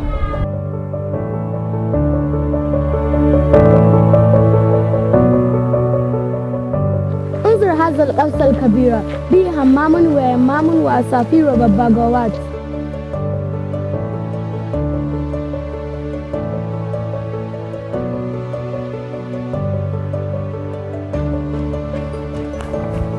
نعم، لكن هنا البجعة وبدن والأزو والدعوس. وما هذا؟ هذه الفيل الأفريقي وإلى جانبه الفيل الهندي وهو أضخم الحيوانات في الحجم، وهذه الزرافة صايبة أطوال عنق مثل الإبل، وهناك الحمار والشين المخطط وإلى جانبه الأبقار والغسلان. أما المبنية الذي هناك فهي مبنية الزواحف. لم أشاهد أي نوع من الزواحف حتى الآن. الزواحف هي التماثيل، السهالين، الثعابين وغيرها. شكرا كثيرا يا مريم. لقد زيارة حديقة مفيدة جدا. Well, I hope you enjoyed this presentation by the students of Foliage Academy. In a future episode, I'll be showing you what I saw when I attended the inter-house sports competition of 2 Islamic schools. It was awesome. That's the one by High Scholars Academy and Great Heights Academy. Don't forget to download the iMedia TV app.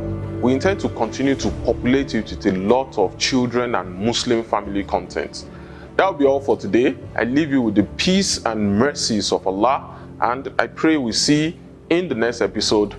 الحمد لله الذي خلق الإنسان من علق ثم الصلاة والسلام على خاتم الأنبياء محمد المكي المدني الهاشمي القريشي وعلى آله وصحبه ومن تبعهم بإحسان إلى يوم الدين. وبعد، اسمي أشرف أبو بكر، أنا في مستوى السادس من أكاديمية نوبل جايد، فها أنا اليوم أقدم إلى سعادتكم نبذة من فضائل رمضان. فرمضان يا أحبائي شهر التاسع في تقويم الهجري، وهو شهر المميز لدى المسلمون، حيث أنزل فيه القرآن على نبينا محمد صلى الله عليه وسلم في ليلة القدر أحد ليالي العشر الأواخر من شهر رمضان.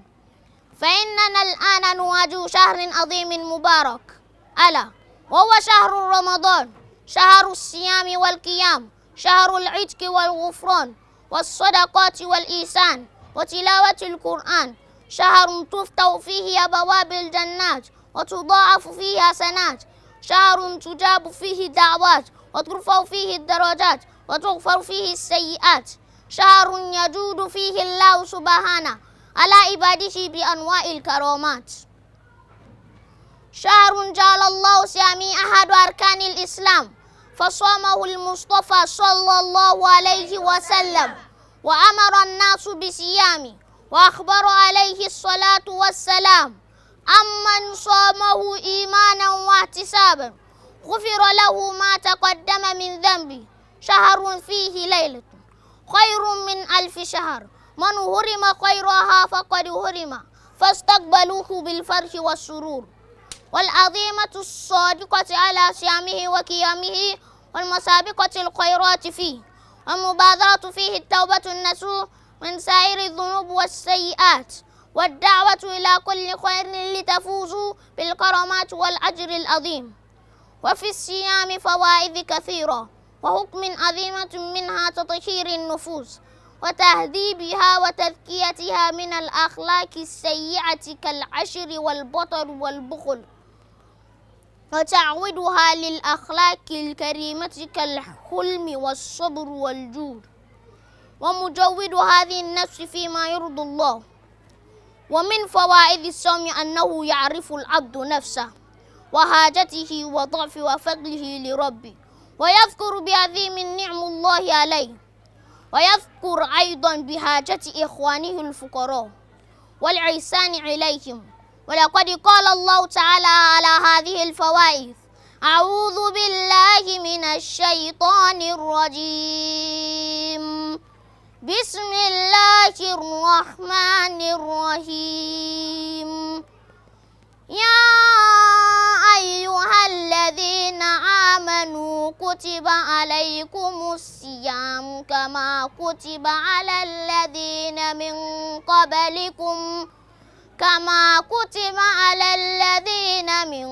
قبلكم لعلكم تتقون.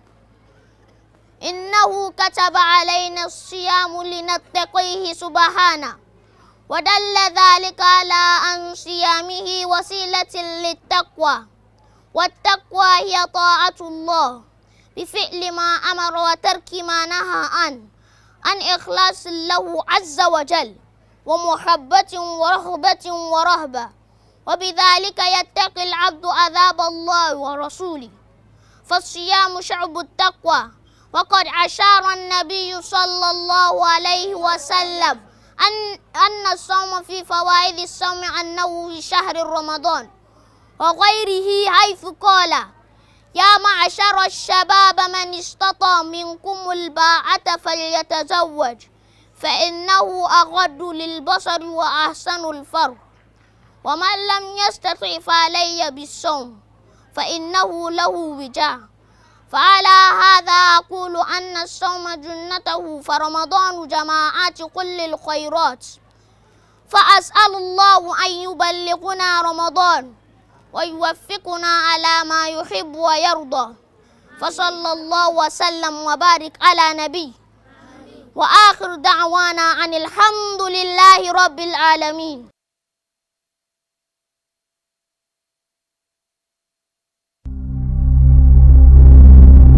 It is the month of Zulqa'dah, the 11th month of the Islamic calendar, a month to the largest Islamic mass gathering, the Hajj, the pilgrimage to Mecca, one of the 5 pillars of Islam. An act all able-bodied Muslims who can afford to do so are expected to take part in at least once in their lifetime.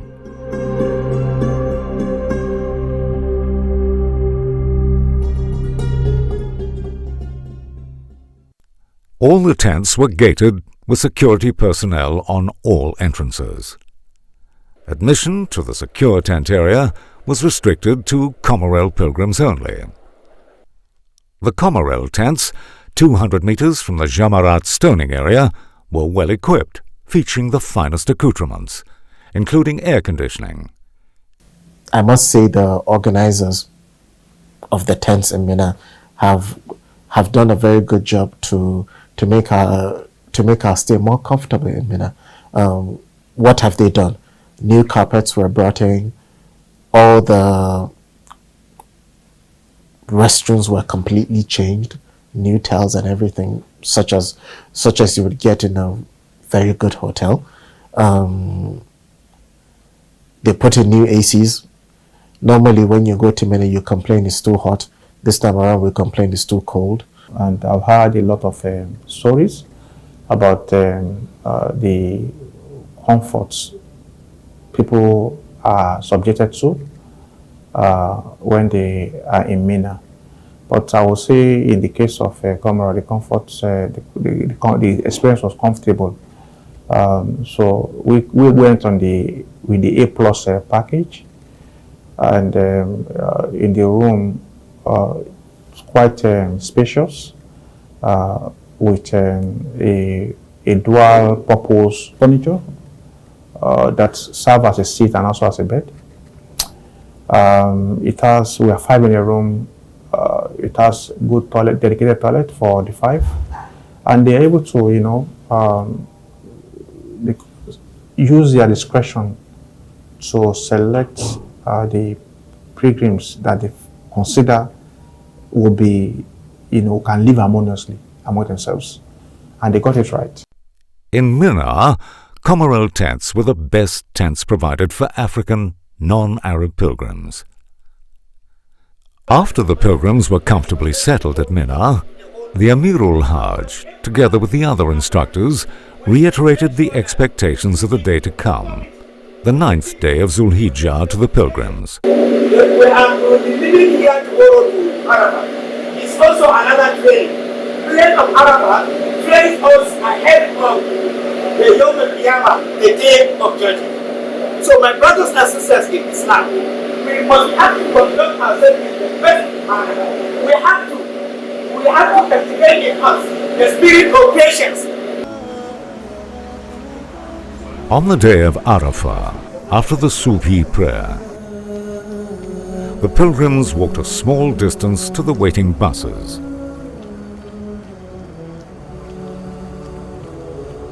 For those with experience of how chaotic and confusing things could be on this day, it was a marvel that it became like a walk in the park for Comorel pilgrims. Imagine an incredible visit to the Kaaba, the inviolable place of worship, the house of Allah, in a 5-star airline. Hello tomorrow. Received by our highly experienced staffers. To check in to 5-star hotel with full board feeding arrangement within the neighborhood of Prophet Mosques. Knowledgeable, experienced tour guide.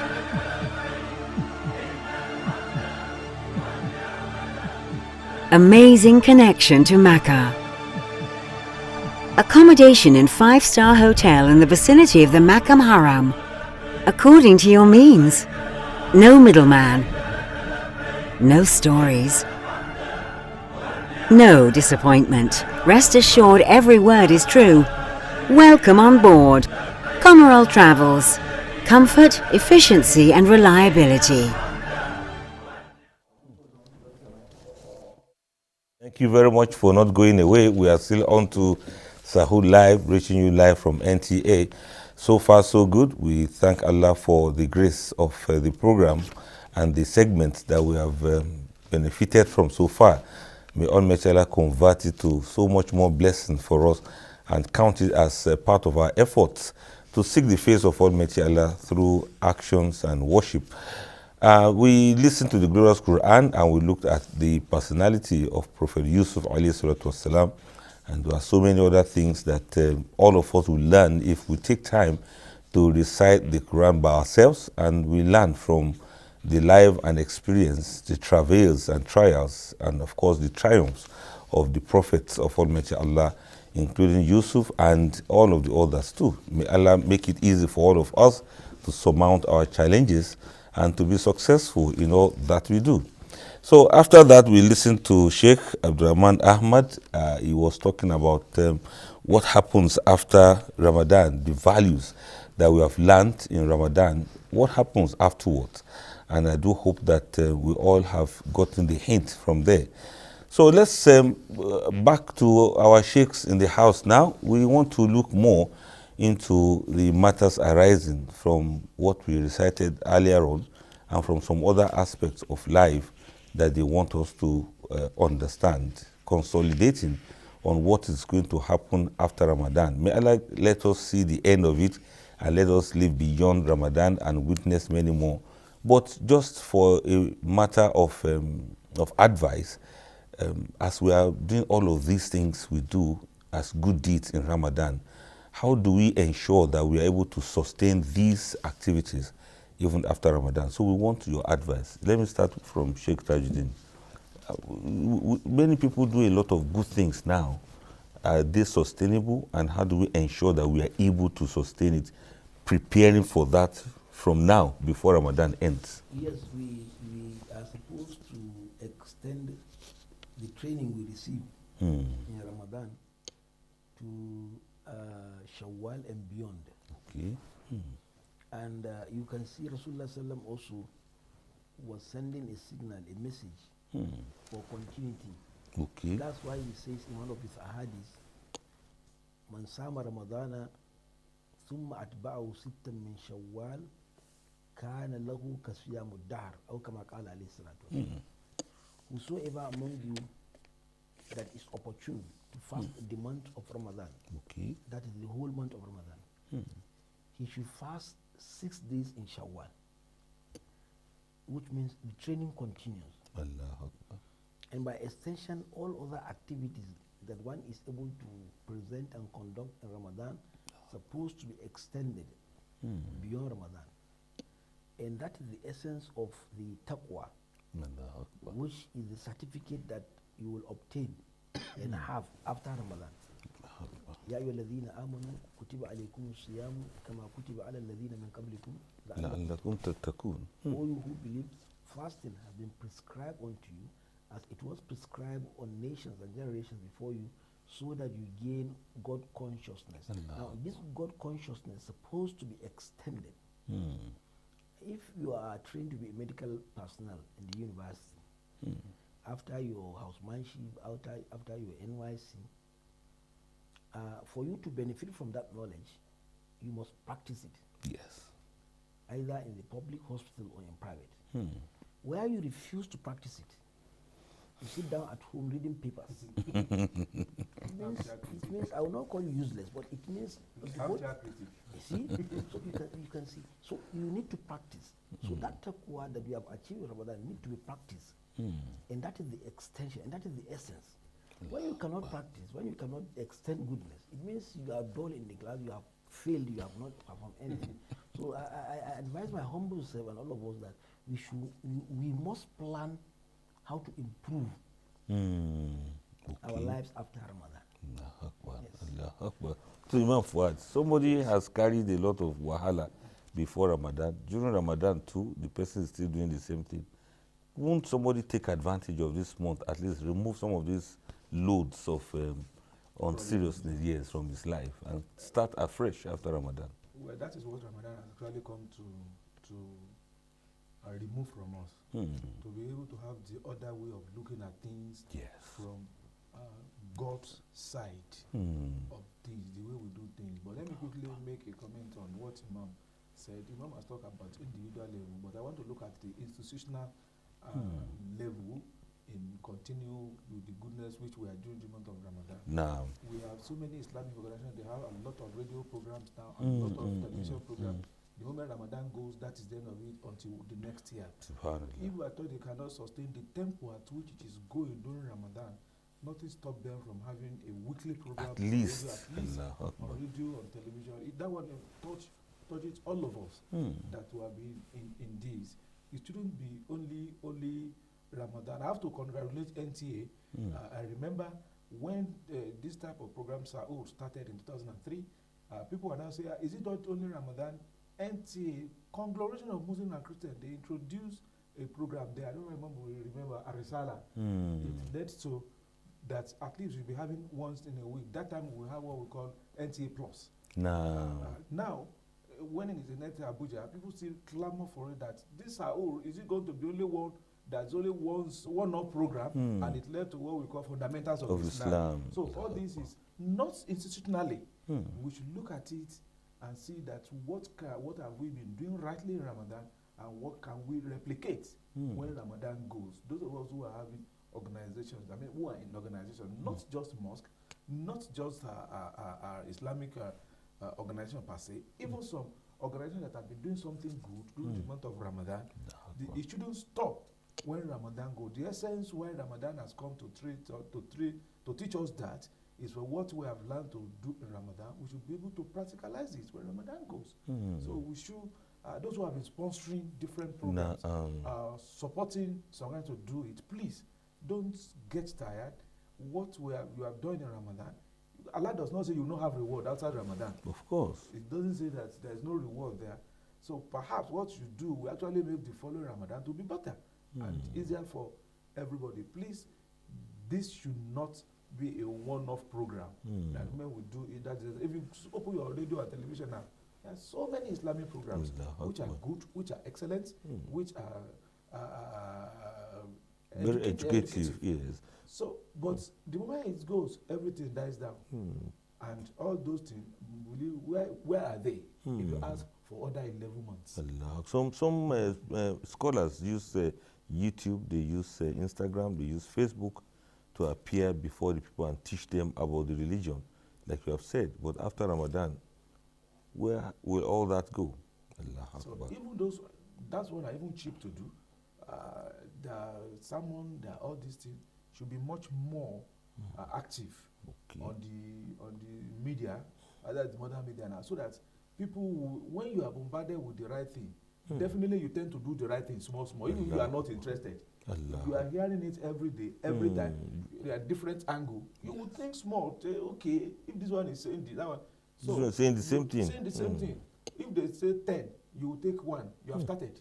At least, Allah. You won't be doing it unconsciously. Allah Akbar. So I think we should also understand that during Ramadan, we have been taught how to put everything in the hands of Almighty Allah. Because even the one that which you have, it is even not your power in the first instance. Okay. So that you don't have something, that does not mean God does not. In fact, it might actually be help massive from Allah that you don't have it. So that you can be propelled. In so many things. God can use it to do so many things in our life. And that is why many people are ungrateful to the blessings of Allah. Their eyes, their thinking, their focus is on the things which they think they want, they have not gotten. And that is why I always tell people, do not attach your happiness to your wants. The moment your happiness is attached to your wants, then you are doomed. You should attach your happiness to whatever Allah gives. Allahu Akbar. So we should understand that seriously. Any moment that you think that before you be happy, before you have everything, is when you get a particular thing, you are deceiving yourself. You will never get happiness. Allahu Akbar. But what you put your mind on is whatever your efforts, whatever effortless you have done, whatever Allah brings, it will be something that you will love and you will enjoy. Definitely, many people will not know your secrets. Allahu Akbar. Allahu Akbar. Thank you very much for that. Yes, you can delay your gratification, but don't delay your happiness. Life is too short for somebody to just move around life without making improvement. Even gratitude is even the most important thing. You should be happy inside and be grateful outside. All of the above. Thank you very much for that. We want to take a short break now, and when we return, it's going to be Al Habibiyya time. Please stay tuned. This is Sahur Live on NTA. Assalamu alaikum wa rahmatullah. أعوذ بالله من الشيطان الرجيم بسم الله الرحمن الرحيم وإلهكم إله واحد لا إله إلا هو الرحمن الرحيم.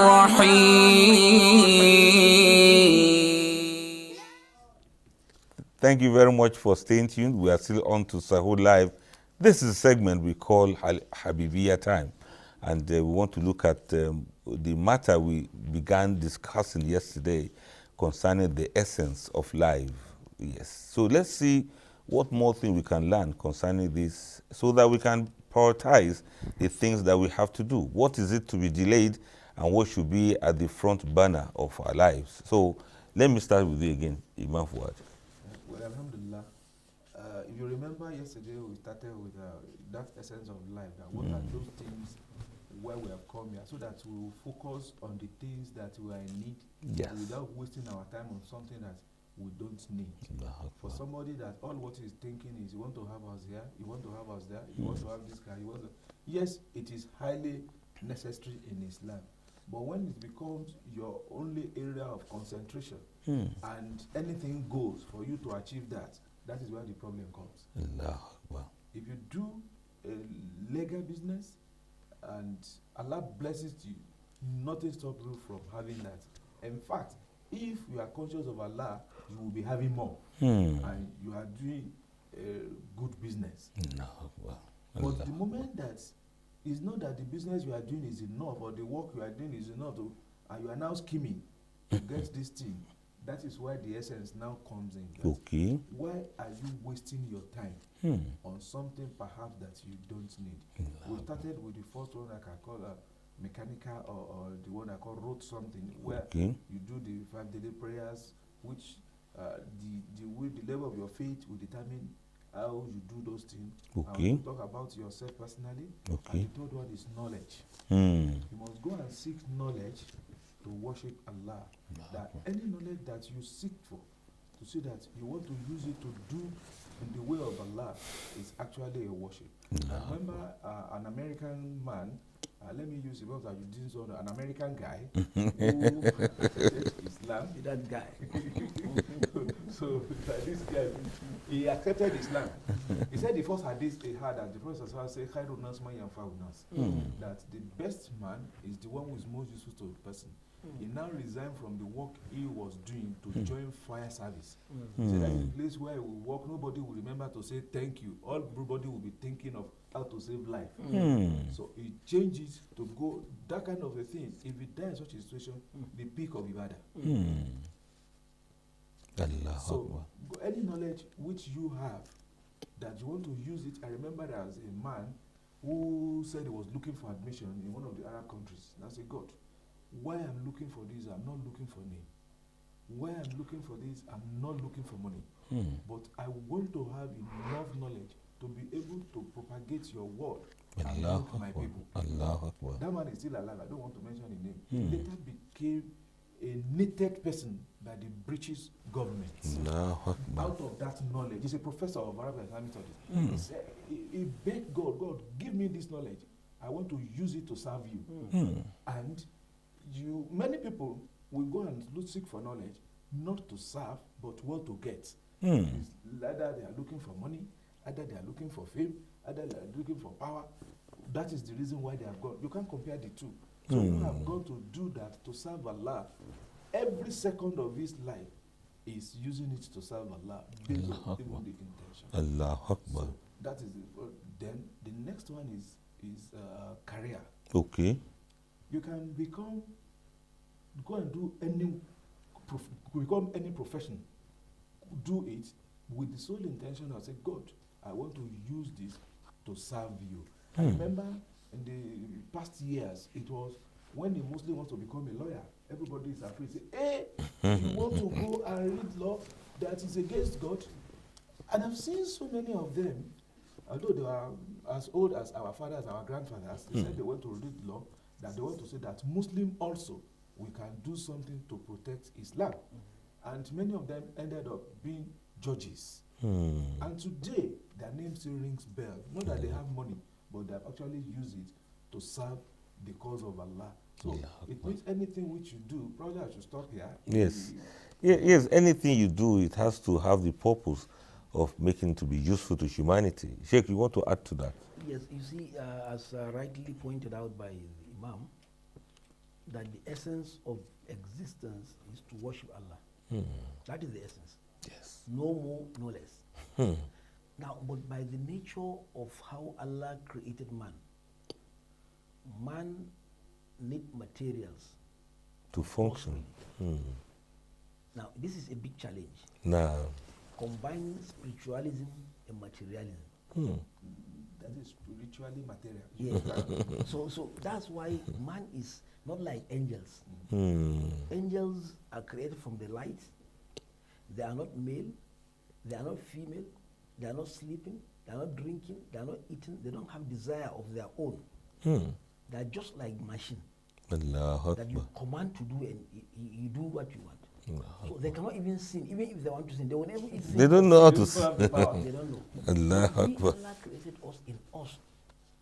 We are people who actually are in need of materials. Allah Akbar. And this posted a very big challenge to man as far as the issue of worshipping Allah is concerned. And that's why a number of people have misconception about this. Being a servant of Allah, worshipping Him, doesn't deny you the materials. But you have to be very, very careful. Because it can drill you and then you leave the worship. Allah and you end up in seeking materials and you may not even achieve it too. Allah Akbar. And no matter how you achieve too, you are not going to be satisfied. So the only thing that can satisfy you is what God created you for, that is worship. Unfortunately, the society today neglected that aspect. They took upon themselves the issue of material to be the purpose of existence. And that's why today we classify people based on their honor and respect because of materials. Allah Akbar. Yes, anybody you see with big car, big appearance, big this, big that, people honor him. And people don't know, even some people in Jalabia, they're bigger than all those Of people. course they can be bigger, but it's all part of what we are saying. Even if you want to marry, nobody check. Once they display the wealth, yes, the woman will say yes. This is the man man will say yes. Everybody will say So, yes. we love each other Before now. you know, the marriage astrology has broken also after the marriage. Allahu Akbar. People should understand, particularly Muslims, that materials are not condemned by Allah. Allah legalized it, but it should be moderated. And that's why your needs to support your worship in terms of need, Sharia categorizes it into three. Okay. You have daruriyat, you have hajiyat, and you have tasinat. These are connected to materials. Okay. Daruriyat are things that basically you need them. Okay. You need to cover your shame. Those are the needs. Yeah. You need to cover your shame. You need to have a shelter, no matter how small. Even if it is a hut. It's a shelter too. Yes, it's shelter. You need to have, you have to move. Even if you don't have car, you have the money to pay. Yes. You move from one point To another. These are necessities of life. These are the daruriyat of life. You have hajiyat. Okay. Things that are actually luxury. If you have them, it will assist you. That one wants. Yes. If you don't have them, it's not compulsory. And then you have tasinat, making fantasies of so many things, having 2 cars in your house. That's tasinat. 1 car is okay. So, pending on your needs, tasinat can come up. Okay. And then that tasinat should not override Okay. the essence of your existence. All right. I think we Alhamdulillah. need to go nitty-gritty on this point. Yes, it's very important. We still discuss it. Conflicts the essence of existence with the materials. Inshallah. We really want you to explain more on that. People should not confuse the essence of life with materialism, and they should know how to balance things up in between. That's going to be very essential. May Allah make it easy for us. Thank you very much. You've made us to see life now, and we pray that Allah will give us the best of understanding to have good life and also be able to connect spiritually with our Creator. On that note, we wrap it up on the segment that is Al-Habibiyya time. I will take a short break now, just within few seconds. Don't move a missile, because we are still here. Stay tuned. Salam alaikum. بسم الله الرحمن الرحيم. Al-Habibiyya Academy proudly brings you 4-month executive Quranic course for him. Advanced executive Quranic course for him. Arabic for beginners for him.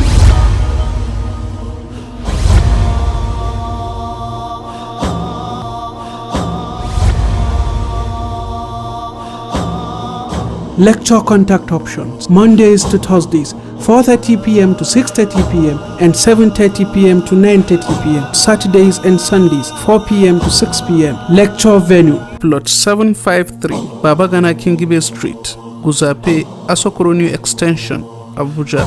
For inquiries, please call 080-3314-7828. Al-Habibiyya Academy, from Allah to you a light. Thank you very much, Jazakumullah Khairan, for staying tuned. We are still on to Sahur Live. We are still here. And yes, this is the segment where we give feedback on some of the questions you've asked. We quickly do that, then we show some appreciation. Yes, how many rakats are to be prayed for Laylatul Qadr? How many rakats are to be prayed for Laylatul Qadr? And what is the best time to pray it? Sheikh Tajuddin, let me quickly ask you this. Yes, you see, Laylatul Qadr is a night that is highly respected. The night of majesty. The night actually is a grand night. It's a night of power. Okay. Good deeds in that night is more than actually worshiping Allah in 84 years in that holy night. Okay. Now that doesn't mean people should create special attachment. Okay. No, it's a normal ibadah you do, and you increase in that ibadah. You don't just say, okay, now it is Laylatul Qadr, we are going to pray 100 rakah. After all, who tells you that that is Laylatul Qadr? Because the formula given is that the last 10 days is where Laylatul Qadr is. Okay. And then it's in the odd nights. 21, 23, 25, 27, 29. So what you do now is that all these nights, try to be good in them. Through your nafilat. Nafila, sadaqah. It's not only nafila. Sadaqah, reading Quran, salatu ala nabi, istighfar. All these things you do as much as possible as you. Okay, so as much as possible. Don't say and is there any particular time? Don't fix. Okay. Because some people used to fix and even do the walima of Laylatul Qadr. They will call lectures, they will call people like Imam Fuad and Imam Adiyemi and so I give lectures. Okay. So you can do as many rakats as you want. Yes. And the best time for it. Don't fix. The fixing have been done by Rasulullah Sallam, the odd nights. So don't go beyond that. Don't say it is this night. There was a time some people organized the Laylatul Qadr and the time was 10 a.m. So I wondered if it was in the daytime. Laylatul Qadr. Is that Laylatul? That is the Sahur Qadr. Thank you very much. So I think somebody should look for it towards the night. No, That's like what Imam said, let me make an emphasis there. So many disadvantages of choosing a particular day for the Laylatul Qadr. So many disadvantages. One, the greatest one is if at all the day you choose is not actually Laylatul Qadr. What if it is the same day? If it is even Laylatul Qadr, what you are doing at that time, probably is at the time somebody is doing lecture and you are all laughing. And you know this, because the time of Laylatul Qadr is very short. You don't know that time. And probably it's the time you are thinking of the cloth and somebody will say, look at this cloth today. Look at the type of embroidery in it. So it distracts you from even the real thing. And supposing it gives you fake assurances. Because probably you have gone there, you have done so many things, then you are tired. The following day, Probably is actually like say, I've tried yesterday. Today I've done it today. I want to rest today. It gives you fake something about yourself. Look, there's no advantage in doing this. Okay. We are not condemning those who are doing, but I think it's better we follow the teachings of Rasulullah. That is the last 10 days. So somebody says, what Islamic books are read to help in training a child from birth to adulthood in Islamic ways as an upcoming parent and mother? What books? The person wants to know books. Yeah. So many books now are written Plenty. about parenting. But number one, you should know Quran discusses the area of parenting so broadly. If you take Surah Al-Luqman, for instance, because you cannot take the whole Quran, but Surah Al-Luqman is among the surahs that concentrated on the issue of parenting. Child upbringing, generally. And then Tarbiyat al-Awlad is another book of 2 volumes that is written, and it concentrated also on child upbringing. And it gives a lot of meaning. But as I've said earlier, people have written so many books. What you so do somebody is, can just search the net, of course, or go to Islamic bookshops. Yeah, because things are actually changing. What was written 20, 30 years ago might actually not work with the present day world. Things are actually with the internet and technology. And if you say you don't allow your child in the book that says you don't allow your child to go out to do anything, watch where he's going to. In his room now, it's more than the entire world. We should that is true, absolutely. Look, the books may serve as a good guide because they are going to build like on the principles. On the principles and guidance. That you should monitor this. Even the Quran, if the world will exist in the next 1 billion years, it will be relevant. Because it is the principles, the major aspect you concentrate on. And then, as Madam has mentioned, Imam, things are really changing very, very fast. Parents have to be fast alongside with the changing of things, or else they may not be able to cope with the training of the child. Alhamdulillah. Imam, I think that where the Imam is talking about the issue of parenting, we shouldn't overlook it. We actually need to talk more about it and look at it from the Quranic point of view, the evolution in the history and evolution of Islam. Because if you listen to news every day, you see 10 years old, 13 years, 15 years old, doing all sorts of things. It's happening now. Allah I think it's an emergency. So may Allah save us. Finally, what are the best prayers to say to ward off bad dreams? Somebody has a bad dream. What prayers should the person say? Yes, Rasulullah has given a general formula. Okay. Even though there are some scholars who are experts in dreams. In interpreting dreams, like that of Yusuf alayhi salatu wasalam. And I have listened to so many scholars of contemporary scholars who Allah has blessed with the knowledge. I am not among them, really. I don't interpret dream. I don't know the interpretation. But the prayer in case somebody has yes, bad I'm dreams. coming to that. But the general principle given by Rasulullah is easy for everybody to know. If you have a dream that has actually something you are happy with, like you saw yourself in Makkah, you saw you having a new child, a new house, promotion, receiving alert. Alerts in your account in the dream. That is a good dream. If you wake up from your sleep, then you tell your your close related friends and good wishers, so that they will pray for you, that may Allah make it a reality. Don't tell your enemies. But if you have a bad dream, and that's what Rasulullah said, don't tell anyone, don't tell anybody. You change the mode of your sleeping. If you are sleeping at your right side, you change to left, and you say, A'udhu billahi minash shaitanir rajim. And Allah will ease it for you. This is general verdicts about dream. But the specific ones, that if you dream this, how is this? If you dream that, these are for experts. So just say, A'udhu billahi minash shaitanir rajim, and talk to us, and don't tell people. Yes. Don't go talking around that I saw this. Somebody blowing you in the dream. Don't tell anybody. Please keep it to yourself. Somebody owing you money suddenly died. That's a nightmare. All right, thank you very much. Please permit me to quickly appreciate all of those who have contributed again to the success of this program so far. Comrade Travel and Towers, Major Abdul Malik Halidu Giwa retired, and Alhaja Muibad Aribidesi, the national chairperson of Nawaruddin Society of Nigeria. May Allah bless you, Hajia. Every Man Clothing Accessories, they happen to be the one who designed the agbada that I'm wearing. May Allah bless them and reward them abundantly. CSP Yakubu Al-Hassan, Chief Imam of Force Headquarters, Admiral Jibril Ayla, retired, Coffee Cakes and Chops, Great Heights Academy, Kado, Abuja, and Audu Memuna, may Almighty bless you. General Abbas Adi Kanyi, retired, may Allah prolong your life on goodness, sir. Then Hajja Rahma, Jazakillah Khairan, Mujahiduna fil Islam Society of Nigeria. This, apart from Ali Abibiya, we do not see so many other societies, and may Allah make it easy for them. Ramadan is not over yet. iMedia Mega Communications Limited, they are the ones who spearhead the culture and the technology segment. May Allah bless you for sponsoring that aspect. Bafali Umar Haruna, Jazakallah Khairan. And we want others to please follow suit and see what you can do. It's not over yet till it's over. This is still month of Ramadan. Please do something to sponsor the program.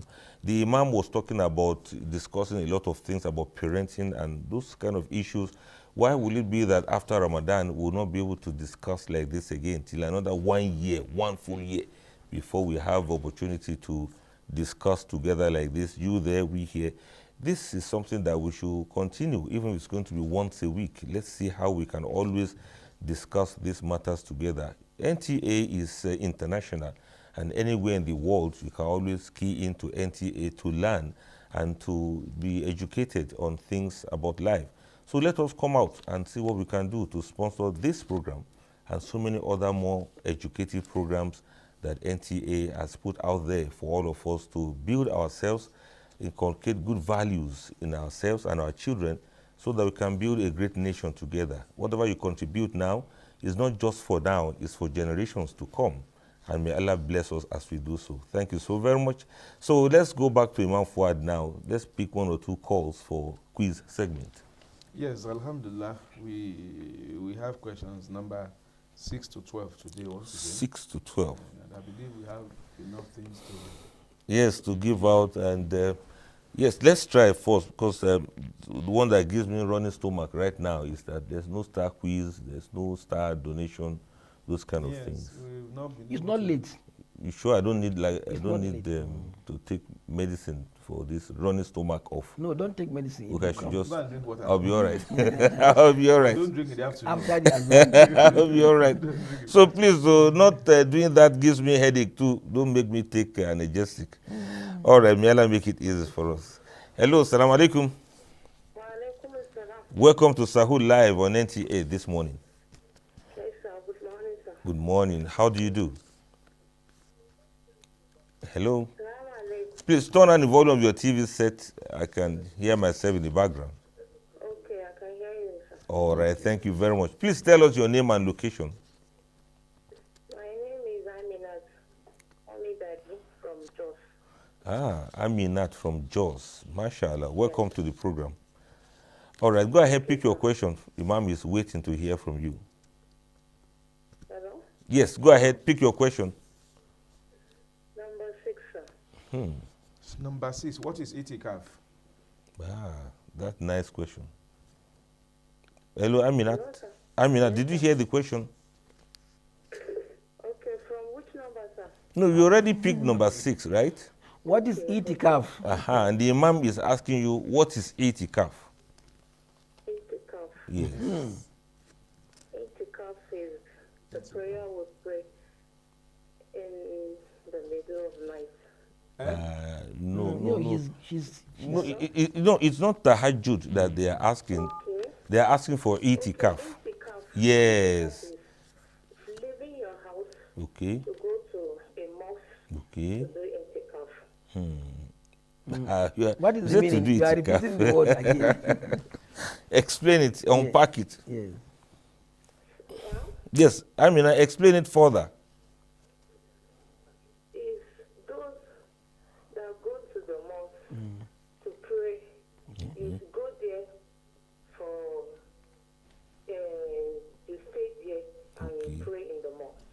Okay. You stay there as in you'll be in seclusion in the mosque, right? Yes, sir. All right. No, explain it better. Even if it's in Hausa, explain it better. Yes, go ahead. Tell us more about it. Because is you leaving your house? Yeah, you said that before. If you are going for salat, You can go and do wedding in the mosque and leave your house and go to the mosque to Yes. go and do wedding. Okay, be praying. Okay, like want to do Subuh prayers, Zuhr prayers, You go and Asr pray. prayers. Yes, tell us more. What kind of prayer? How do you go about it? What For kind what of purpose? You read Quran, you listen to tafsir. Okay. that is all. Now, in what kind of mosque should Okay, somebody okay, do okay. it? Okay, let me allow this. You can answer that. Yes. In what kind of mosque can somebody do itikaf? In a mosque where you will not be associated with anybody, Uh-huh. off your phone. You off your phone, okay? And because of what? Communication with anybody if you want your itikaf to be complete. Okay. And you are now doing all those one because of what? Because of what? You're doing it because of for Allah. You're Yes. doing it to Allah. Why for Allah? For what to do for Allah? I just want to put it in your mouth. For you to have a Jannah. El Jannah. Okay, do you go there and come back that day? Do you go there and come back on that very day? Since you are going for prayers. Hello? Should you go there and just come back the same day? No, you stay there. You stay where? Come back on Salah day. Okay, you have to stay there. You Just go from Lala to the country. All right, Amina, please. She knows. Allow Amina to be. But she knows, but how to put them. Yeah, she's together. trying to put it together. But honestly, you have explained some things. I hope Sheikhs will give you something for that. Yes. Later mention 5 things one should engage in doing it. Okay, listen up. Mention 5 things somebody should do during itikaf. Okay, you be reading Quran. 1, You pray, you do nafla. 2, And you pray, you read Quran. You Yes, do nafla, that you're means. still fasting. okay. Yes, fasting. Good. In the daytime. Go Remain ahead. 2. We're all ears. 2 more to go. I say you're fasting You- and you're praying. It You has said been that. counted. Nafla, you read Quran. Yeah, That's 3. you said that before. Yes. You have mentioned 3. Avoid yourself from gossiping. Okay. There are don'ts, there are do's. Well, she wants to Now we are put it- asking of do's. So the do, Not the don'ts. The do is that you don't Yes. gossip. Yes, I've helped you to panel beat it. I would have been a very good panel beater. A good lawyer. Please, are not used. allow Amina to go, please. Yes. Okay, so hold on, don't go yet. You do zikir. You see, did you hear that? You do zikri, You do remembrance salatu of ala nabi, Allah. You do istighfar. You do dua. You see, you make dua also. You didn't add that one. You do istighfar. You do astaghfirullah, ask for Allah's forgiveness. How about you pray for your nation also? That's another one. We do pray for our nation for a better Nigeria. So, MashaAllah. Thank you. So you well, see, she should be you've given- got itikaf now. She should be given something. Okay, Imam. But you are entitled to 5,000 naira. 5K for you, Amina. So you send your account details to this number. Okay. All right. Yes. Send your account details to this same number, and inshallah, 5K will be sent to you. Yes, for each of those 5 things, 1,000 naira. All right, Amina, do enjoy the rest of the day. Thank you for calling in. We so appreciate that. Thank you so much. All right. You are welcome. MashaAllah. All right, please, let's see if we can pick 1 or 2 more. So the itikaf is very interesting now as it's being discussed on this quiz segment. I hope we are learning more with that. Hello, salam alaikum. Hello. Turn on the volume of your TV set, please. Wa alaikum salam wa rahmatullahi wa barakatuh. Yes. Have you turned on the volume of your TV set? Yes, sir. All right. So tell us your name and where you are calling from.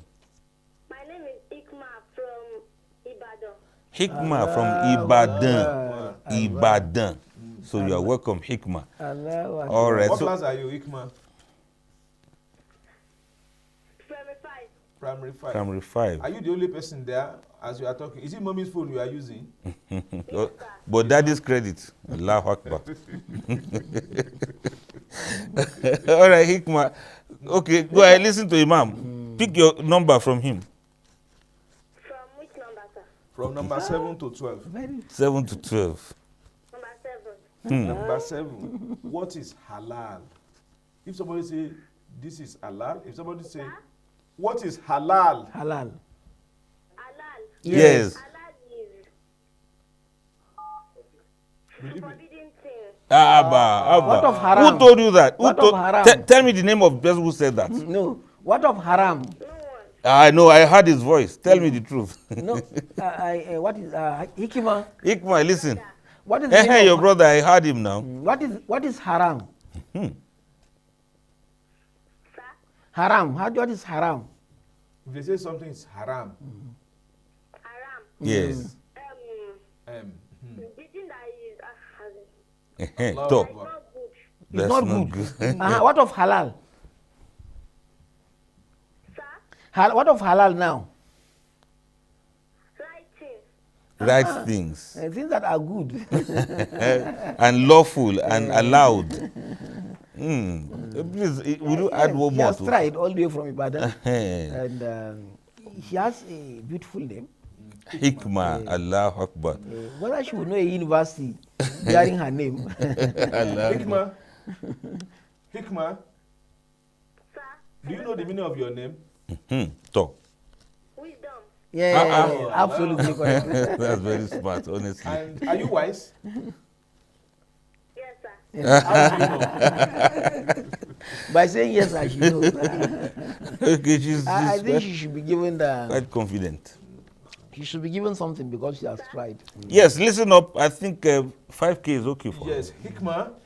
Is it mommy account you will send or daddy's account number? Which of them are you going to send? Talk. Okay, sir. Did you hear what the mom just asked you now?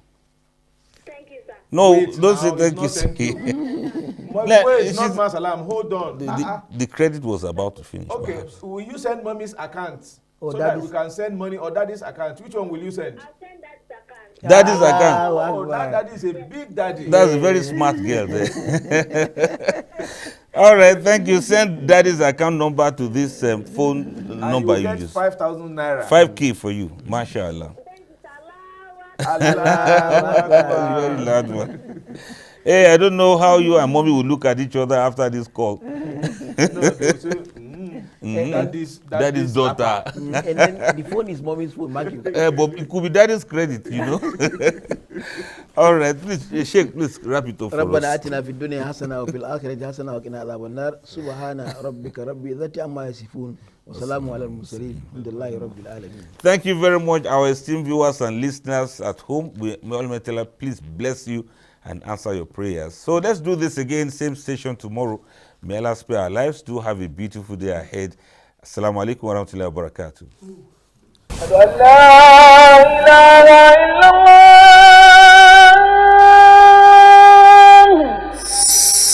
أشهد أن لا إله إلا الله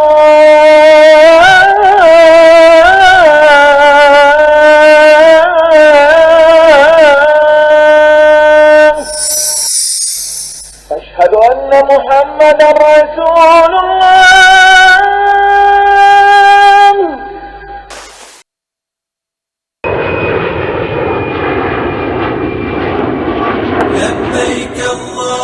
If you desire to fulfill your Hajj obligation but cannot afford to pay at a go, you need not to worry anymore. Jaiz Bank PLC, in collaboration with National Hajj Commission of Nigeria, NACAN, and the State Pilgrims Welfare Boards have jointly introduced Hajj Savings Scheme to help you fulfill your wish. Whether you're a cattle rearer, a farmer, a petty trader, or a parent who wishes to start saving for their children and be getting profit at the same time, this scheme is for you. Visit any of the Jaiz Bank branches or Hajj Commission offices near nearest to you to enroll, or go to www.hajsavings.jaisbankplc.com to register. For further information, contact info@jaisbankplc.com or call the number 070-077-30000.